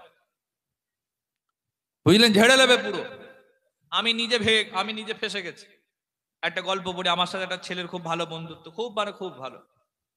এরকম মহব্বত করতো ছেলেটি। আমাদের দরবারে শুক্রবারে আসতো, জুমার নামাজ পড়তো, আসরের নামাজ পড়তো, মাগরিবের নামাজ পড়ে মোসাফা করে, কখনো কখনো কদমবসি করতো, করে বিদায় নিয়ে যেত। যাবার সময় আমার দিকে পিট করতো না, বুঝতে পেরেছেন, পিছনে এসে এসে যেত। এরকম মহব্বত করতো ছেলেটা। একদিন আমাকে বললো, ভাইজান খুব বিপদে পড়েছি, তা কিছু একটু টাকা পয়সা ধার দেন। একটা মহব্বত করে সম্পর্ক আছে, বিপদে পড়লে সাহায্য করার দরকার আছে না? নয়, দিলাম। আল্লাহু আকবার। এখন সালাম দিলে কথা বলে না। হ্যাঁ, ও আমি যদি এই দিক থেকে যাই, ও বেটা ওই দিক থেকে পালায়। আমি বললাম আল্লাহ টাকা দিয়েছি তো কি হয়েছে, তুই দুনিয়াতে দিবি না তো কি হয়েছে, আমি আখেরাতে বুঝে নেবো, কিন্তু সম্পর্কটা ভালো রাখ। আমি তো তাগাদাও করি না তাকে এখনো পর্যন্ত, একবারও তাগাদা করিনি, বলিনি যে ভাই টাকাটা দে। এখনকার জামানা কাউকে টাকা ধার দিলে ঝেড়ে নেবে। কি বলছি, ঠিক বলছি না ভুল বলছি বলেন না? এখন দেনাদারদের পাওয়ার বেশি, এই পাওনাদারদের পাওয়ার বেশি। চাইতে গেলে বলে পালাচ্ছি, আমি কি পালাচ্ছি, অত টাকা দেখি, এমন কথা বলবে যেন মনে হবে আপনি নিজের টাকা নাই, ওর বাপের টাকা চাইতে গেছে। ইসলামে দেনাদারদের গরম বেশি না পাওনাদারদের? কথা বলে না। পাওনাদারদের, ঠিক। ইসলামে দেনাদারদের গরম বেশি না পাওনাদারদের? পাওনাদার রাসূল কারীমের গলায় গামছা, হুজুর চুপ। একটা হাদিস আছে শোনেন, আপনাদের কষ্ট হচ্ছে নাকি? হুজুর বলেছেন লা ঈমানা লিমাল্লা আমানাতাল্লাহ, সেই হাদিস একদম। লা ঈমানা লিমাল্লা আমানাতাল্লাহু, লা দীনা লিমাল্লা হাদালাহু, লা ঈমানা লিমাল্লা আমানাতাল্লাহু। যারা আমানাতের খেয়ানত করে, হুজুর বলেছেন তাদের ঈমান নেই। লা দীনা লিমাল্লা হাদালাহু, যারা ওয়াদা করে ওয়াদা পূরণ করে না, কথা দিয়ে কথা রাখে না, জবান দিয়ে জবান রাখে না, হুজুর বলেছে ওদের দিন নাই। আমার রাসূল যখন মক্কা শরীফ থেকে রাতের অন্ধকারে আল্লাহর হুকুমে হিজরত করে মদিনায় যাচ্ছিলেন, রাতের বেলা আবু উমাইয়া আপনার হযরত আলীকে ডাকলেন, বাবা আলী এদিকে এসো। চলে এলেন। শোনো, মক্কার লোক আমাকে নবী বলে মানলো না, কিন্তু মক্কার মানুষ আমাকে আলামিন বলে মেনেছে। হুজুরে বলবেন না, আলামিন বলে মেনেছে, বিশ্বাস করে আমার কাছে টাকা পয়সা স্বর্ণ সব আমানাতে হিসাবে রেখে গেছে। আলী আমি চলে যাচ্ছি, তুমি সকালবেলা এই আমানাতের সব জিনিসগুলো তাদের বাড়ি বাড়ি পৌঁছে দেবে। আচ্ছা, যদি আমরা হতাম, দেশ ছেড়ে যখন পালাচ্ছি সব ঝেড়ে নিয়ে চল যা। এই দেশে আছে কি জানি না, আপনাদের ইন্ডিয়াতে আমি কখনো শুনি নাই, বাংলাদেশে আমি শুনেছি এরকমও কিছু ডেঞ্জারাস লোক আছে, একটা জমি দুজনকে বিক্রি করেছে। কজনকে? দুজনকে বিক্রি করেছে। বিক্রি করে ওই টাকা নিয়ে Qatar, Kuwait, UK, Australia, Russia, Canada, যেখানে পৃথিবীর দেশে চলে গেছে। আমি তো আর 10 বছর 50 বছর পরে তুই যা পারিস করগে যা, এরকম সব সমাজের হাল। তা বাবাজি, তা রাসূল করিম সাল্লাল্লাহু আলাইহি সাল্লাম হুজুরের মহব্বত দেখেন, ব্যাস যুবকটি কাঁদছে, না একবার আমি 3 দিন বাকি আছে, তার সাথে টাকার লেনদেনের চুক্তিতে যে সময়টা লেখা ছিল 3 দিন বাকি আছে, তার আগে গলায় গামছা ধরলাম, কিছু বলল না।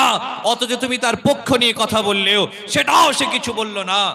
তার মনে কত দয়া, কাঁদছেন যুবকটি। ওই সময় যুবকটি আমার রাসূলুল্লাহ কারীমের সামনে গিয়ে দাঁড়িয়ে যায়। আমার নবী বললেন, এ বাবা ছেলে, তুমি কি তোমার পাওনাটা পেয়ে গিয়েছো? যুবকটির চোখ দিয়ে পানি গড়িয়ে যায়। আমার নবীকে বলেছিলেন, ইয়া রাসূলুল্লাহ, ইয়া হাবিবাল্লাহ, মক্কার লোক আপনার নামে কত না বাজে কথা তারা বলেছিল। এই মক্কার লোকের কথা শুনে মনে মনে আমি ওয়াদা করেছিলাম মুহাম্মদকে পরীক্ষা করব। ইয়া রাসূলুল্লাহ, বুঝতে পেরে গিয়েছি আপনি সত্য নবী, আপনি ন্যায় নবী, আপনি হক নবী। সত্য নবী না হলে এত দয়া, এত মায়া, এত মমতা, এত মুহাব্বত থাকতো না। না না না, আর দেরি করলাম না, আমি আপনাকে আল্লাহর নবী বলে মেনে নিলাম। আর একটু জোরে হবে না? আর একটু জোরে হবে না? হুজুর হাতটা বাড়ালেন, সে রাসূলের হাতে হাত দিয়ে তওবা পড়ে কলমা পড়ে ঈমান এনে মুসলমান হয়ে গেলেন। আরেকটা হাদিস, একটা আমাদের অনেকে আমাদের ফুরফুরা হুজুরের বদনাম দেয়, ফুরফুরা বাপদাদার গল্প করে। আচ্ছা, একটা বাপদাদার কথা বলেছি? কথা বলেন, বলেছি নাকি? সব হাদিস থেকে কথা বলছি। আরেকটা হাদিস চলেন। আল্লাহ নবী একদিন একটা যুদ্ধের ময়দানে দাঁড়িয়ে আছেন। যুদ্ধের ময়দানে হুজুর দাঁড়িয়ে আছেন, এমন সময় নবী পাক ইস্তেনজা পেয়েছে। ইস্তেনজা বোঝেন তো? কথা বলে না, মাইনাস। আমি অনেকদিন আগে একটা জলসায় গিয়েছিলাম, বলেছিলাম কোচি চলো চলো ইস্তেনজা যাবো। ইস্তেনজা যাবো বলেছি, ওরা ধরে স্টেজে নিয়ে চলে এসছে। তকবীর দিচ্ছে, না দিব আল্লাহু আকবার, ভাইজান হুজুর কিবলা, আমি পিশাব করতে যাবো, তকবীর দিচ্ছে কেন রে? বিশাল মহব্বত, দেখি স্টেজে নিয়ে চলে এসেছে। ইস্তেনজা রাসূলকে পেয়েছেন। আল্লাহ নবী সাহাবাদের বলে, সাহাবারা তোমরা একটু দাঁড়িয়ে যাও, আমাকে ইস্তেনজা পেয়েছে, আমি নবী একটু আড়ালে যেতে চাই। মনে রাখবেন, আল্লাহ নবী কখনো প্রকাশ্য ফাঁকা জায়গায় ইস্তেনজা করেননি। হুজুর আড়ালে করেছেন, আবদালে করেছেন, ঘেরা জায়গায় করেছেন। এই জন্য প্রকাশ্যে পেশাব করা উচিত নয়। হুজুর বলেছেন খবরদার, লা তাবুলু কায়েমান, দাঁড়িয়ে পেশাব করবে না। রাসূল বলেছেন লা তাস্তাকবিলু কিবলাতা ওয়া লা তাস্তাদবিরুহা, খবরদার খানায়ে কাবা পশ্চিম দিকে মুখ করে পেশাব পায়খানা করবে না। রাসূল কারীম বলেছেন খবরদার গোসলখানায় করবে না, পুকুরে করবে না। হুজুর নিষেধ করে গেছেন। বলেন আমাদের সমাজে দাঁড়িয়ে মুতার লোক আছে না নাই? এই কথা বলে না। আমার আব্বা বলে কুকুর তো তাও ঠ্যাং তোলে, বেটারা তাও তোলে না। আচ্ছা কুকুর কখন ঠ্যাং তুলে পেশাব করে বলতে পারবেন? কুকুর কখন ঠ্যাং তুলে পেশাব করে বলতে পারবেন? শুকরিয়া।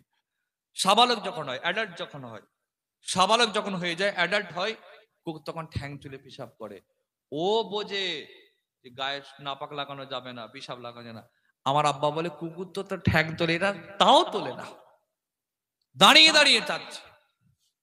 ইয়ং ছেলে, হালকা বয়স, আমি ভাবলাম না হালকা বয়স, অল্প বয়স, ভুল করে ফেলে, কিন্তু মুরব্বী চাচাগুলো কম নয়। কিছু কিছু বুড়ো দেখছি চাচার লুঙ্গি মাথায় তুলে কল চালাচ্ছে। আমার নিজের চোখে দেখা, গত বছরে নদিয়াতে একটা জলসায় গিয়েছিলাম, নদিয়া জেলায়, আমার নিজের চোখে দেখা। সারা রাতের জলসা নয়, মধ্যরাত পর্যন্ত জলসা, 12টা পর্যন্ত হবে। আমি শেষ, ওয়াজ নসিহত হয়ে গেল, দোয়া হয়ে গেল, তাবারক দেওয়া হয়ে গেল, লোকেরা বাড়ির দিকে চলে যাচ্ছে, আমিও বাড়ির দিকে চলে যাচ্ছি। এরকম করতে করতে এরকম গ্রামের ঢালাই রাস্তায় গিয়ে পাকা রাস্তায় উঠবো, মাঝখানটা অন্ধকার, আমার গাড়ির হেডলাইটের আলো জ্বলছে। আমি দেখতে পাচ্ছি একটা মুরব্বী চাচা, মাথায় আছে টুপি, ঠোঁটে আছে বিড়ি, হাতে আছে তাবারুকের প্যাকেট, লুঙ্গি মাথায় তুলে কল চালিয়ে দিয়েছে। আমি বুঝতে পারছি ও আমার খদ্দের, টাটকা শুনে গেছে। ড্রাইভারকে বলছি ড্রাইভার সাহেব, যে ভাইজান এতক্ষণ ওয়াশ করে এই হলো, চাচাকে দেখো একবার, মাথায় টুপি, ঠোঁটে কি বিড়ি, আবার লুঙ্গি মাথা। আর আমিও কম বদমাইশ ছেলে নয়, আমি বললাম ঠিক গাড়িটা চাচার পাশে গিয়ে দাঁড় করা, হেডলাইটে আলো, আমি তো সব দেখতে পাচ্ছি। ও তো পিসাব হয়ে গেল, কি করলো না করলো আপনারা ভালোই বুঝতে পারছেন, আমি আর ব্যাখ্যা করছি না। হয়ে যখন চলে যাচ্ছে আমি পাশে গিয়ে দাঁড়ালাম, আসসালামু আলাইকুম। ও তো ভয় খেয়ে গেছে, থতমত হয়ে গেছে। আপনি চাচি কি করছিলেন? কই এই তো, কি করছিলেন আপনি? মাথা চুলকে বলছে আর বলেন, আপনি যা ওয়াজ করছিলেন দম বন্ধ হয়ে যে পেট ফুলে যাচ্ছিল, আর সহ্য করতে পারে, ওই অবস্থায় কল চালিয়ে দিয়েছে। চালিয়েছেন চালিয়েছেন ঠিক আছে, বসে বসে চালান, খবরদার দাঁড়িয়ে পেশাব করবেন না। রাসূল কারীম নিষেধ করে গেছেন, আমার যুবকেরা খবরদার দাঁড়িয়ে করবেন না। হারাম হারাম হারাম। কবরে আযাবের যতগুলো কারণ আছে, তার মধ্যে সব থেকে বড় কারণ পেশাব থেকে ঠিকমতো পাক পবিত্র না হওয়া। আবার রিপিট করছি কথাটা, কবরে আযাবের যতগুলো প্রধান কারণ আছে, তার মধ্যে সব থেকে বড় কারণ পেশাব থেকে ঠিকমতো পাক পবিত্র না হওয়া। আল্লাহ নবী একদিন রাস্তা দিয়ে যাচ্ছেন, হাদিসটি এরকম রয়েছে, হুজুর হঠাৎ করে দুটো কবর দেখে নেমে পড়লেন। নেমেছেন তা নয়, কবরের কাছে গেলেন, একটা খেজুর গাছ পারলেন, খেজুর গাছের ডাল ভাঙলেন, দুটো ভাগে ভাগ করলেন, একটি ভাগ একটি কবরে, আরেকটি ভাগ আরেকটি কবরে দিয়ে দিলেন। সাহাবারা বলেন হুজুর কি করছেন? হুজুর বলেন শোনো, আল্লাহ আমাকে দেখাচ্ছেন দুটো কবরে আযাব হচ্ছে। কেন? লা ইয়াস্তানজু মিনাল বাউল ওয়া আম্মাল আখিরু বিন নামিমা। একটা কবরে এই জন্য আযাব হচ্ছে ও পেশাব থেকে ঠিকমতো পাক পবিত্র হতো না, আর একটা কবরে এই জন্য আযাব হচ্ছে চগলখুরি করতো, এর কথা ওকে, ওর কথা ওকে, এরকম বলে বলে বেড়াতো। এই কারণে আল্লাহ দুটো কবরে আযাব দিচ্ছে। এই জন্য হাত জোর করে বলে গেলাম, আজ আমি হাম্মাদ আপনাদের কাছে হাত জোর করে বলে যাচ্ছি, খবরদার দাঁড়িয়ে পেশাব করবেন না, পেশাব করে পানি নিন, বলে ইনশাআল্লাহ। আমার রাসূল কেঁদে দোয়াটা চেয়ে নিয়েছিলেন বলে আমাদের সুবিধা হয়েছে। মুসা নবীর জামানায় কি নিয়ম ছিল জানেন? মুসা নবীর জামানায় নিয়ম ছিল, শরীরে কোথাও নাপাক লেগে গেলে ওই জায়গাটা চেঁচে ফেলতে হবে, কেটে ফেলতে হবে। বানি ইসরাইল কওমের নিয়ম, এখানে নাপাক লেগে গেছে, এটা ধুলে হবে না, এটা পুরো চেঁচে ফেলে দিতে হবে। এই নিয়মটা এখন আছে। আমার রাসূল কেঁদেছেন, আল্লাহ আমার উম্মতগুলো লাজুক, আমার উম্মত দুর্বল, আমার উম্মত কমজোর, আল্লাহ তো কঠিন আইন পালন করতে পারবে না, একটু নিয়মটা পাল্টে দেন। আল্লাহ বলে হাবিব জান, আপনার দোয়া কবুল করলাম, নিয়ম পাল্টে দিলাম, আর কাটতে চাচতে হবে না। যদি কেউ বিসমিল্লাহ বলে ধুয়ে নেয়, আমি আল্লাহ পাক বলে ঘোষণা দিয়ে দিলাম। এই নিয়মটা যদি না থাকতো, যারা পিশাব করে পানি নেয় না, কি হতো বলে? কথা বলে না, খুঁজে পাওয়া যেত না। কি সর্বনাশ হতো আল্লাহ ভালো জানে। খবরদার করবেন না ভাই। বহু সমাজে এরকম কত আছে। দুধ এনেছেন, চা আনতে পারতেন। এত বড় দুধ আমি কি করে খাবো? এক ঢোকে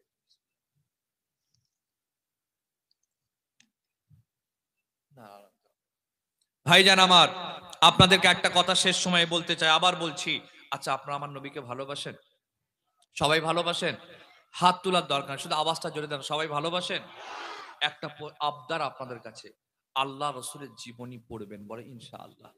আচ্ছা, কারা কারা আল্লাহ রসুলের জীবনী পড়েছেন একটু হাত তোলেন তো দেখি। বাহ, মাশাআল্লাহ, শুকরিয়া শুকরিয়া। যাক, দুজনকে পেয়েছি। হুজুর কচি হাত নামাও। হুজুরের জীবনী পড়বেন, বলে ইনশাআল্লাহ। আমাকে কষ্ট দেয় কোনটা জানেন? আমাদের ছেলেরা, এরা রবীন্দ্রনাথের জীবনী পড়ে, শেক্সপিয়ারের জীবনী পড়ে, কাজী নজরুল ইসলামের জীবনী পড়ে, মাইকেল মধুসূদন দত্তের জীবনী পড়ে। আমাদের ছেলেরা শাহরুখ খান সম্পর্কে জানে, আমির খান সম্পর্কে জানে। আর একটা কি নাম ওইটা জানো? এটা মোটামুটি করে কি নাম? হ্যাঁ, চাচাগুলো মুখস্থ করে রেখেছে। হ্যাঁ, আরে আমি নিজেও জানি, একটু টিপে দেখলাম। শাহরুখ খান সম্পর্কে জানে, আমির খান সম্পর্কে জানে, সালমান খান জানে, আরো সিনেমার নায়ক নায়িকা সম্পর্কে জানে, কিন্তু আমার রসুল সম্পর্কে জানে না। আমার রসুলের করিম সম্পর্কে জানার দরকার আছে না নাই? আছে না নয়? আজ আমি হাম্মাদ আপনাদের সকলকে বলে যাচ্ছি, আমি টোটাল 1.5 ঘন্টা কথা বলছি আপনাদের এখানে। আমার টোটাল বক্তব্যের ভেতরে আমার কোনো কথা নিন আর নাই নিন, কবুল করেন আর নাই করেন, অ্যাকসেপ্ট করেন আর নাই করেন, এই কথাটা নিয়ে আমার বাড়ি যান, রসুলের জীবনী পড়বেন, রসুলের করিমের জীবনী পড়বেন, রসুলের করিমের জীবনী পড়বেন। ভাই আমার, রসুলুল্লাহ জীবনীতে প্রেম আছে, ইশক আছে, মজা আছে, মহব্বত আছে, টান আছে, আকর্ষণ আছে, নেশা আছে। যে যত বেশি আমার রসুলের জীবনী পড়বে, আল্লাহ তার অন্তরে তত বেশি আমার রসুলের পাকের মহাব্বত তৈরি করে দেবে। পড়বেন তো ইনশাআল্লাহ? কখন পড়বেন? আপনার তো ব্যস্ত মানুষ, কখন পড়বেন সময়টাও বলে দিচ্ছি। প্রত্যেকদিন সব কাজকাম কমপ্লিট, ঘুমাবার আগে 2 পৃষ্ঠা। ক পৃষ্ঠা? 2 পৃষ্ঠা আল্লাহ নবীর জীবনী ঘুমাবার আগে বইটা পড়লেন, 2 পৃষ্ঠা করে পড়েন। 365 দিনে 2 পৃষ্ঠা করে পড়া মানে 365 ইন্টু 2, আনুমানিক 700 পৃষ্ঠা পড়া। বছরে 700 পৃষ্ঠা পড়া মানে খুব একটা কম পড়া নয়। পড়বেন তো ইনশাআল্লাহ? একটু জোরে বলেন। নিজে পড়বেন, ছেলে মেয়েকে পড়াবেন। নিজে পড়বেন, স্ত্রীকে পড়াবেন। নিজে পড়বেন, নিজের মেয়েকে পড়াবেন। নিজে পড়বেন, নিজের ভাই বোনকে পড়াবেন। রসুলের জীবনী পড়ো, হুজুরের জীবনী পড়ো। আরে না পড়লে পরিবর্তন হবে না। আমি অনেকদিন আগে একটা ইউটিউবে ভিডিও দেখেছিলাম, অনেকদিন আগের কথা বলছি। একটা লন্ডন কিংবা ইংল্যান্ডে একটা সেমিনার হয়েছে বাচ্চাদের। কি সেমিনার? প্রশ্ন করছে বাচ্চাদেরকে যে তোমাদের ফিউচার প্ল্যান কি, বড় হলে কি হতে চাও, প্রশ্ন করছে। বাচ্চাদের ভেতরে একজন জবাব দিলেন, আমি ডাক্তার হব, ইঞ্জিনিয়ার হব, উকিল হব, কেউ বলছে পাইলট হব, কেউ বলছে আমি অ্যাক্টর হব, কেউ বলেছে আমি কি বলে মডেলিং করবো, ইত্যাদি ইত্যাদি ইত্যাদি। ওর ভেতরে একটা বাচ্চা মেয়ে, নাম ছিল তার ফাতেমা। কি নাম? ফাতেমা। মেয়েটি বলছেন, আমি ডক্টর, লয়ার, ইঞ্জিনিয়ার হব না, আমি সাহাবিয়া হতে চাই। সাহাবিয়া কি জিনিস জানেন? সাহাবি ছেলেদেরকে বলা হয়, সাহাবিয়া মেয়েদেরকে বলা হয়। আমি কি বোঝাতে পারছি? এটা স্ত্রীলিঙ্গ।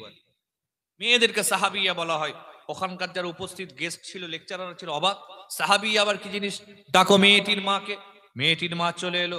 তোমার মেয়ে, সবাই বলল ডক্টর হব, লয়ার হব, ব্যারিস্টার হব, উকিল হব, হ্যাঁ পাইলট হব, ইত্যাদি ইত্যাদি ইত্যাদি হব।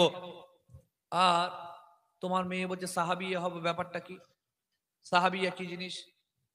মেয়েটির মা বোঝাচ্ছেন, সাহাবিয়া হচ্ছে 1500 বছর আগে যে সমস্ত মেয়েরা আমার রসুলকে দেখেছেন, ঈমান এনেছেন, কলমা পড়েছেন, মুসলমান হয়েছেন, ঈমান অবস্থায় মৃত্যুবরণ করেছেন, এদেরকে সাহাবিয়া বলা হয়। তোমার মেয়ে কথা বলে কেন? মেয়েটির মা বলেছিলেন, আমি প্রত্যেক দিন আমার মেয়েকে স্কুলের সমস্ত পুস্তক কিতাব পড়ানোর পরেতে একটা সময় বার করে আমার রসুলের করিমের সাহাবিয়াদের জীবনী পড়ায়, আয়েশার জীবনী পড়ায়, হাফসার জীবনী পড়ায়, খাদিজার জীবনী পড়ায়, ফাতেমার জীবনী পড়ায়। আমার রসুলের করিমের সাহাবিয়াদের জীবনী পড়িয়ে পড়িয়ে আমার মেয়ের ভিতরে একটা ইনকলাব তৈরি হয়েছে, পরিবর্তন তৈরি হয়েছে।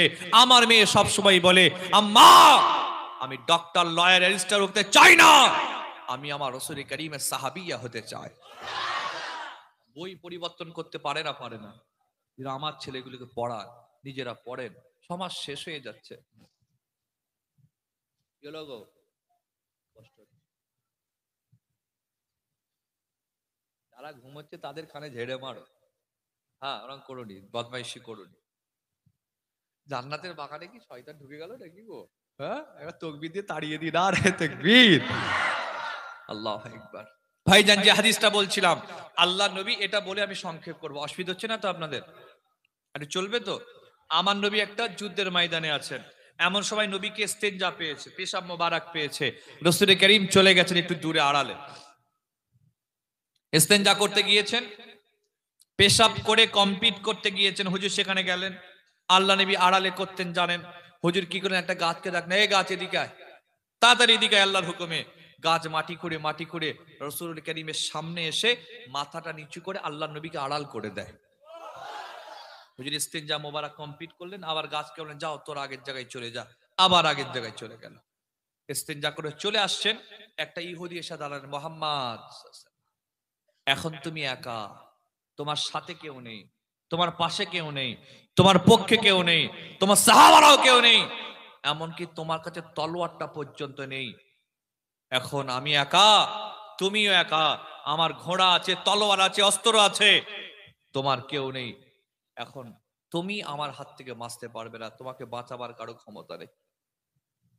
হুজুর মুচকি হাসছেন, বলছেন, বাবা সাইবা বিন ওসমান, তুমি কি মনে করছো আমি একা? আমার সাথে কেউ নেই, আমার পাশে কেউ নেই, আমাকে বাঁচাবার কেউ নেই, এটা ভেবো না। আমাকে যিনি বাঁচাবেন তিনি হচ্ছেন আমার আল্লাহ। জোরে বলবেন না? বাঁচাবার মালিক কে?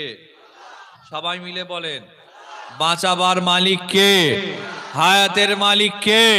রিজেকের মালিক কে? এই বিশ্বাস যদি আমাদের খাঁটি হতো, কারো কাছে হাত পাততাম না। যদি খাঁটি হতো রিজেকের মালিক আল্লাহ, আমরা এর কাছে হাত পাততাম না। রাসূল করিম কি করলেন, আল্লাহ বাঁচাবেন। ইহুদি বলছে, কোমর তলোয়ারটা বার করে, যে দেখি তোমার আল্লাহ কেমন বাঁচায়। বলে তলোয়ারটা বার করে রাসূলকে মারতে যাবেন, আর আমার আল্লাহ চান না রাসূলের মওত এইভাবে হোক। আল্লাহ কি করেছেন, ওই সময় রাসূল করিম এবং ইহুদি যুবকটার মাঝখানে একটা তীব্র গতিসম্পন্ন আলো প্রকাশ করে দিয়েছিলেন। এমন একটা বিজলি চমকেছিল, একটা আলো জ্যোতি জ্বলেছিল, এই আলো তেজে ইহুদির তলোয়ারটা জমিনে পড়ে গিয়েছে। ও নিজের দুটো চোখ চেপে ধরেছে।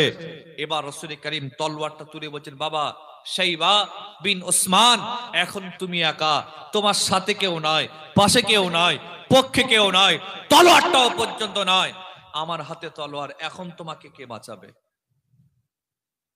আপনারা আমাকে বলেন, আপনারা আমাকে বলেন, ধরেন রাস্তা দিয়ে যাচ্ছেন, এখানটা তো অন্ধকার, গ্রাম থেকে বেরিয়ে যখন মেন রোডে যাবেন, পুরো ওই দিকটা অন্ধ, রাতের বেলা ফাঁকা, যাচ্ছেন, হঠাৎ করে কেউ আপনাকে ধরেছে, ধরে মারতে যাবে এরকম অবস্থা, মেরে দেয়, হঠাৎ করে সুযোগটা হাতছাড়া হয়ে আপনি পেয়ে গেলেন কিংবা আমি পেয়ে গেলাম, কি করবেন? ছেড়ে দেবেন না ঝেড়ে দেবেন? এই কথা বলে না। ছেড়ে দেবে না ঝেড়ে দেবেন? এই চন্দ্রপুরের ছেলে এরা আগে ঝেড়ে দেবে, যাই হবে আগে ঝেড়ে দেবে, তারপর যা হয় হবে দেখে নেব। রাসূল কি করেছেন, তলোয়ারটা তুলেছেন, যে এখন কে বাঁচাবে? চুপ ছেলেটি। ওই সময় আল্লাহ নবী তলোয়ারটা ফেলে বলেছিলেন, ও সাইবা, কি হয়েছে তোমার? কেন তুমি আমাকে মারার জন্য চলে এলে? আমি মুহাম্মদ তো তোমার কোনো ক্ষতি করি না।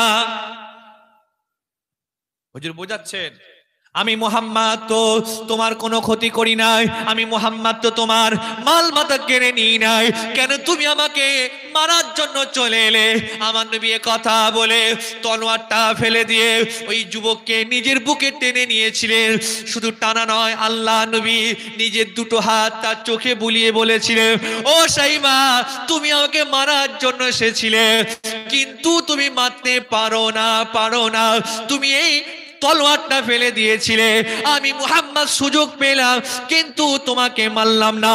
যাও বাবা যাও, আমি রাসূলুল্লাহ তোমাকে আল্লাহর রাস্তায় মাফ করে দিলাম। আরে জোরে বলবেন না?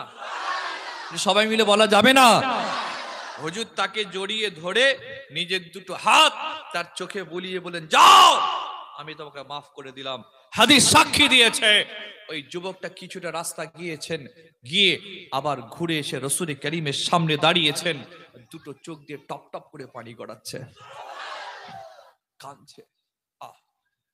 কেঁদে কেঁদে বলেছিল, ও মুহাম্মদ, আপনার নামে মক্কার লোক কত না বাজে কথা বলেছিল আপনাকে। এটা আপনারা জানেন, মক্কার লোক আমার নবীকে মিথ্যুক বলেছে, পাগল বলেছে, ভণ্ড বলেছে, জাদুকর বলেছে, থুতু দিয়েছে, গালি দিয়েছে। মক্কার মানুষ আমার নবীর মাথায় উঠে নাড়ি বুড়ি চাপিয়ে দিয়েছে, কি না কষ্ট তারা দিয়েছে। ও মুহাম্মদ রাসূলুল্লাহ, মক্কার লোক আপনার নামে কত না বাজে বাজে বাজে কথা বলেছে। সেই মক্কার লোকের কথা শুনে আমি মনে মনে ওয়াদা করেছিলাম, মুহাম্মদকে না মেরে পানি পান করব না, মুহাম্মদকে না মেরে বাড়ি যাব না।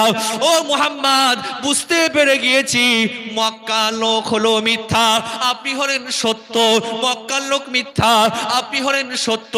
না না না, আর দেরি করলাম না, আপনাকে আমি আল্লাহর নবী বলে মেনে নিলাম। হাতটা বাড়িয়ে দেন। আমার নবী হাতটা বাড়ালেন, তওবা পড়ে কলমা পড়ে ঈমান এনে মুসলমান হয়ে গেলেন। জোরে বলবেন না?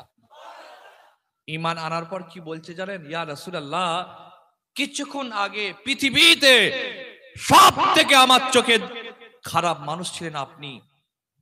কিছুক্ষণ আগে আমার চোখে পৃথিবীর বুকে সব থেকে খারাপ নিকৃষ্ট মানুষ ছিলেন আপনি। এখন থেকে আমার চোখে পৃথিবীর বুকে সব থেকে মহাব্বতের মানুষ হয়ে গিয়েছেন আপনি। হুজুর, আপনার মহাব্বতের আগুন এমন দাও দাও করছে, এখন যদি আমার বাপ বেঁচে থাকতো তোকে কতল করে দিতাম। রাসূল বলেন, যাও বাড়ি চলে যাও। সাহাবী বলেন, না যাব না। যাও বাড়ি যাও। না যাব না ইয়া রাসূলুল্লাহ, আমি আপনার সাথে জিহাদে যেতে চাই। সুবহানাল্লাহ বলে। আল্লাহ নবী তাকে সাথে করে নিয়ে যুদ্ধের ময়দানে গেলেন। সাহাবারা অবাক, নবী গেলেন একা, আসছেন সাথে একজন আসছে, কি হলো? হুজুর গেলেন তো একা একা, সাথে একজন চলে এলো, কি ব্যাপার? সাহাবারা প্রশ্ন করছেন, হুজুর এই ভাইটাকে? হুজুর বলছেন, আমাদের তোমাদের নতুন ভাই, সাহাবী আমার। আল্লাহু আকবার। হাদিস সাক্ষী দিয়েছে ওই মানুষটি ওই যুদ্ধের ময়দানে শহীদ হয়েছিলেন। সাহাবারা বলতে লাগলেন, আমার এই ভাইটার নসিব কত বড় দেখ, তকদির কত বড় দেখ, কপাল কত বড় দেখ, আমার এই ভাইটার দিকে তাকা। এই মাত্র ঈমান আনলো, আর কিছুক্ষণ পরে তওবা পড়ে কলমা পড়ে ঈমানের মুসলমান হলো, আর তারপরে পরে শহীদ হয়ে আল্লাহর জান্নাতি হয়ে গেল। আরেকটা হাদিস আপনাদের ছোট্ট করে বলি। আল্লাহ নবী যখন মক্কা শরীফ জয় করলেন, শুনছেন তো নাকি? মক্কা শরীফ জয় করার পর আল্লাহ রাসূল কি করেছিলেন জানেন? হুজুর দাঁড়ালেন, উঠের ওপরে দাঁড়ালেন। তখন কোনো মাইক ছিল না, কিছু ছিল না। রাসূলুল্লাহ ওয়াজ করছেন। হুজুরের বক্তব্য ফেরেশতারা কয়েক লক্ষ সাহাবাদের কানে কানে পৌঁছে দিচ্ছিলেন। আর জোরে শুনতে চায়, সবাই মিলে বলেন। যারা ঘুমোচ্ছে ওদের কানে ঝেড়ে মারেন সুবহানাল্লাহ। রাসূলুল্লাহ সাহাবাদের বক্তব্য রাখতে রাখতে বলেন, আবু বকর আমার পাশে দাঁড়াও, ওমর বেলাল আমার পাশে দাঁড়াও, খাত্তাব বিন আরাফ আমার পাশে দাঁড়াও, আম্মার ইবনে ইয়াসির আমার পাশে দাঁড়াও। এইভাবে 5 থেকে 6 জন সাহাবীকে রাসূলুল্লাহ নিজের পাশে দাঁড় করিয়ে বলেন, সাহাবারা, হে মক্কার মানুষেরা, তোমরা দেখতে পাচ্ছ আমি মুহাম্মদ আজ কাবায় দাঁড়িয়ে, এই কাবা থেকে তোমরা তাড়িয়ে দিয়েছিলে। হে মক্কার মানুষেরা, তোমরা দেখো আমার পাশে আমার আবু বকর দাঁড়িয়ে, বেলাল দাঁড়িয়ে, খাত্তাব বিন আরাফ দাঁড়িয়ে, আম্মার ইবনে ইয়াসির দাঁড়িয়ে। এদের কথাগুলো তোমাদের মনে আছে? শুনছেন তো নাকি? আল্লাহ নবী মক্কার লোকেদের উদ্দেশ্যে ভাষণ দিচ্ছেন। মক্কার লোকেরা ভয়েতে সব ঘরে ঢুকে গেছে, ছেলেগুলো ঘরে ঢুকে গিয়েছে, মেয়েদেরকে দরজার সামনে দাঁড় করিয়ে দিয়েছে, বাচ্চাদেরকে দাঁড় করিয়ে দিয়েছে। তারা জানতো যে মুহাম্মদ রাসূল মেয়েদের উপর, বাচ্চাদের উপর কখনো তিনি আঘাত করেন না। সুবহানাল্লাহ। ছেলেরা ঘরের ভেতরে, মেয়েদেরকে বাইরে দিয়ে দিয়েছে। মহিলারা সামনে আছে, বাচ্চারা সামনে আছে। হুজুর বক্তব্য রাখছেন, রেখে বলেন, সাহাবারা, এই মক্কার মানুষেরা, এই দেখো আমার আবু বকর। মনে আছে তোমরা কি মার মেরেছিলে? মনে আছে আমার আবু বকরকে কত কষ্ট দিয়েছিলে? আবু বকর সিদ্দিক যখন সর্বপ্রথম ঈমান এনেছেন, কলমা পড়েতে রাসূল কারীমের হাতে হাত দিয়ে ঈমান এনেছেন। রাসূল বলেন, বাবা আবু বকর, এখন আমাদের পায়ের তলায় মাটি খুব শক্ত নেই, নরম, কেউ আমাদের সাথে নেই, খবরদার তুমি প্রকাশ্যে বলবে না। সিদ্দিক আকবর বলেন, ইয়া রাসূলুল্লাহ, সত্য ধরেছি, ন্যায় ধরেছি, প্রকাশ্যে বলেই ছাড়বো। কাবায় দাঁড়িয়ে বলেন, এ মক্কার মানুষেরা শোনো, আমায় আমি আবু বকর বলছি, আল্লাহকে আল্লাহ বলে, মুহাম্মদকে আল্লাহ রসুল বলে মেনে নিলাম। মক্কার মানুষ আমার আবু বকর সিদ্দিককে মেরেছিলেন না মারেননি? কথা বলেন। প্রচুর মেরেছিলেন। আবু বকর সিদ্দিক সেখানে বেহুশ হয়ে রক্তাক্ত হয়ে গিয়েছিল। সকাল হয়ে গিয়েছে, সন্ধ্যা হয়ে যাচ্ছে, সময় পার হয়ে যাচ্ছে, আবু বকর সিদ্দিক ঘরে আসছেন না। মা চিন্তায় পড়ে গেলেন, আমার আবু বকর তো কখনো এত দেরি করে না। আপনি যদি প্রত্যেকদিন রাত 10টায় ঘরে আসেন, 12টা বেজে গেলে মা টেনশন করবে না? করবেন? কথা বলে না। বউ করে আর না করে, মা কিন্তু আগে করে। একদম। কি হলো, আমার ছেলে আসে না কেন? আবু বকর সিদ্দিকের আম্মা জান বাইরে বার হয়ে গেলেন, দেখছেন কাবায় রক্তাক্ত অবস্থায় আবু বকর সিদ্দিক পড়ে আছেন। আম্মা জানের চোখ দিয়ে পানি গড়িয়ে যাচ্ছে। আবু বকরকে তুললেন। আমার আবু বকর সিদ্দিক সেই সময়ে যখন হুঁশ ফিরল, ভাই আমার সর্বপ্রথম বলেছিলেন, কাইফান নবী, কাইফান নবী, কাইফান নবী। আম্মা, আমি কিছুই শুনতে চাই না, জানতে চাই না, শুধু আপনি আমাকে বলেন আমার রাসূল তিনি এখন কেমন আছেন। মক্কার লোক আমাকে মেরেছে ঠিক আছে, আমার রাসূলকে তো মারেনি। হুজুর বললেন, আবু বকর সিদ্দিক সম্পর্কে বলেছিলেন, আল্লাহ ছাড়া যদি কাউকে বন্ধু বানানোর পারমিশন থাকতো, আমি মুহাম্মদ আমার আবু বকরকে বন্ধু বানিয়ে নিতাম। হুজুর আমার আবু বকর সম্পর্কে বলেছিলেন, আমার আবু বকর দুনিয়া তো আমার সাথী, আমার আবু বকর হিজরত তো আমার সাথী, আমার আবু বকর কবরেও আমার সাথী, আমার আবু বকর জান্নাতেও আমার সাথে থাকবে। আমার আবু বকর সম্পর্কে বললেন, আমি সবার ঋণ শোধ করে গেলাম, কিন্তু আমার আবু বকর ঋণ শোধ করতে পারলাম না। আল্লাহ যদি চাই তো আমার হয়ে আমার আবু বকর ঋণটা শোধ করে দেবে। হুজুর ডাকছেন, এ মক্কার লোক, এই দেখো আমার আবু বকরকে কি মার মেরেছিলে মনে আছে তোমাদের? হুজুর পুরাতন কথাগুলো তুলছেন। এরপর রাসূল বলেন, ওমর বেলালের, মক্কার মানুষেরা এই দেখো বেলাল, আমার বেলালের দিকে তাকাও, তোমরা কি মার মেরেছিলে এটা কি মনে আছে? আমার বেলাল চুরি করেনি, ডাকাতি করেনি, খুন করেনি, মার্ডার করেনি, জেনা করেনি, হারাম কাজ বেলাল কিছু করেনি। বেলাল সিরেফ আল্লাহকে আল্লাহ বলেছেন, আমাকে মুহাম্মদ রাসূল বলে মেনেছেন। তোমরা কি মার মেরেছিলে মনে আছে কথাগুলো? হুজুর পুরাতন কথাগুলো তুলছেন। হাদিসটা অনেক বড়, আমি ছোট করে শুধু গল্প আকারে বলে দিচ্ছি। এরপর রাসূল খাত্তাব বিন আরাফের দিকে তাকালেন, এই খাত্তাব বিন আরাফকে দেখো। রাসূল কারীমের সাহাবী খাত্তাব বিন আরাফ কি ঈমান আনার জন্য কি করেছে জানেন? পাটা উপরে বেঁধে দিয়েছে, মাথা নিচু করে দিয়েছে। শুধু নিচু করেছেন তা নয়, নিচেতে আগুনের ধোঁয়া দিচ্ছেন যাতে সাহাবীর নাকেতে ধোঁয়া যায়, আবার চাটাই দিয়ে ঘিরে দিয়েছে। এটা করেও শান্ত হয়নি, খাত্তাব বিন আরাফকে উত্তপ্ত আগুনে শুইয়ে দিয়েছে। এই আগুনের তাপে খাত্তাব বিন আরাফের পিঠের হাড়, হাড্ডি, গোস্ত, মাংস সব পুড়ে গিয়েছিল। হুজুর দেখেছিলেন, রাসূল কারীমের দুটো চোখ দিয়ে পানি, আহ আমার খাত্তাব বিন আরাফ, তুমি আমার ইসলামের জন্য কি কুরবানি করেছো। হুজুর কেঁদেছিলেন। হুজুর সব প্রথম কথাগুলো তুলছেন। ও মক্কার মানুষেরা, তোমাদের কি মনে আছে আমি হলাম সেই আব্দুল্লাহর বেটা মুহাম্মদ, যে মুহাম্মদকে তোমরা এই কাবা থেকে তাড়িয়ে দিয়েছিলে, এটা কি তোমাদের মনে আছে? হুজুর বললেন, ও মক্কার মানুষেরা, তোমরা কি চিনতে পারছো আমি হলাম সে আব্দুল্লাহর বেটা মুহাম্মদ, যে মুহাম্মদকে তোমরা এই কাবায় মেরেছিলে, যাকে তোমরা তায়েফে মেরেছিলে, মুহাম্মদকে তোমরা কত না কষ্ট তোমরা দিয়েছিলে, এ কথা কি তোমাদের মনে আছে? আমি মুহাম্মদ নামাজে সিজদায় গিয়েছিলাম, তোমরা আমার পিঠেতে, তোমরা আমার মাথায় উটের নাড়ি ভুঁড়ি চাপিয়ে দিয়েছিলে, কি কষ্ট না দিয়েছিলে, এটা কি তোমাদের মনে আছে? আমার নবী কথা বলতে বললেন, আমার আবু বকরকে দেখো কি না কষ্ট দিয়েছে, ওসমানকে দেখো, তোমরা আমার বেলালকে দিকে তাকাও কি না কষ্ট তোমরা দিয়েছো। এই কথা বলতে বলতে হুজুর বললেন, তোমরা আমাকে মেরেছো, আমার আবু বকরকে মেরেছো, আমার বেলালকে মেরেছো, আমার খাত্তাব বিন আরাফকে মেরেছো, আমার সাহাবাদেরকে তোমরা বদরে শহীদ করেছো, ওহদে শহীদ করে দিয়েছিলে।